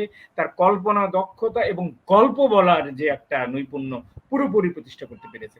এইগুলোকে নিয়ে একসঙ্গে সে সামনে আরো আমাদের বাংলাদেশের কথা সাহিত্য নিয়ে অনেক সীমাবদ্ধতা, আমাদের অনেক অভিযোগ অনুযোগ আছে। আমি আমি ছোট করার কথা কেন বলছি না, কারণ আসলে বড় মাপের কাজ তো আমরা করতে অভ্যস্ত নেই, করতে চাই না, করার সে আমাদের উচ্চাকাঙ্ক্ষাও নেই। সে উচ্চাকাঙ্ক্ষা দেখিয়েছে, করতে পেরেছে, তাকে আরো বড় মাপের কাজ করতেও দেওয়া উচিত আর কি। তো এই বলেই আমি শেষ করব। মোশতাক সুস্থ হয়ে উঠুক দ্রুত, মোশতাক আবার সৃজনে ফিরুক এবং আমরা তার সঙ্গে আছি, পাশে আছি। আজকে আমার এক প্রিয় কবির নিয়ে লেখা আরেকজন প্রিয় মানুষের উপন্যাস নিয়ে কথা বলতে পেরে এবং আমার অনুভূতি ব্যক্ত করতে পেরে আমি অত্যন্ত আনন্দ বোধ করছি এবং আমি এই বইটির বহুল প্রচার কামনা করছি। আজকে যারা শুনছেন আমি প্রত্যেককে অনুরোধ করছি বইটি যেন সংগ্রহ করে পাঠ করেন। একটা আনন্দময় অভিজ্ঞতা হবে এবং নিজেকে সমৃদ্ধ করে তোলারও একটা অনেক অবকাশ এখানে পাওয়া যাবে। আপাতত এইটুকু বলেই শাকুর মজিদকে ধন্যবাদ জানিয়ে cadet police club literary society এবং তাদের যারা উদ্যোক্তারা আছেন, যারা পেছন থেকে কাজ করেছেন, তাদের সবাইকে ধন্যবাদ জানিয়ে আমি আপনাদের কাছে বিদায় নিচ্ছি। মোশতাক, তুমি দ্রুত ভালো হয়ে ওঠো, দ্রুত আবার আমাদের মাঝখানে ফিরে আসো। আমরা সশরীরে একদিন এই বইটিকে নিয়ে আরো একটা জম্পেশ আড্ডায় মিলিত হতে চাই। শুভরাত্রি। দর্শক মন্ডলী, আপনাদেরকে অনেক শুভেচ্ছা।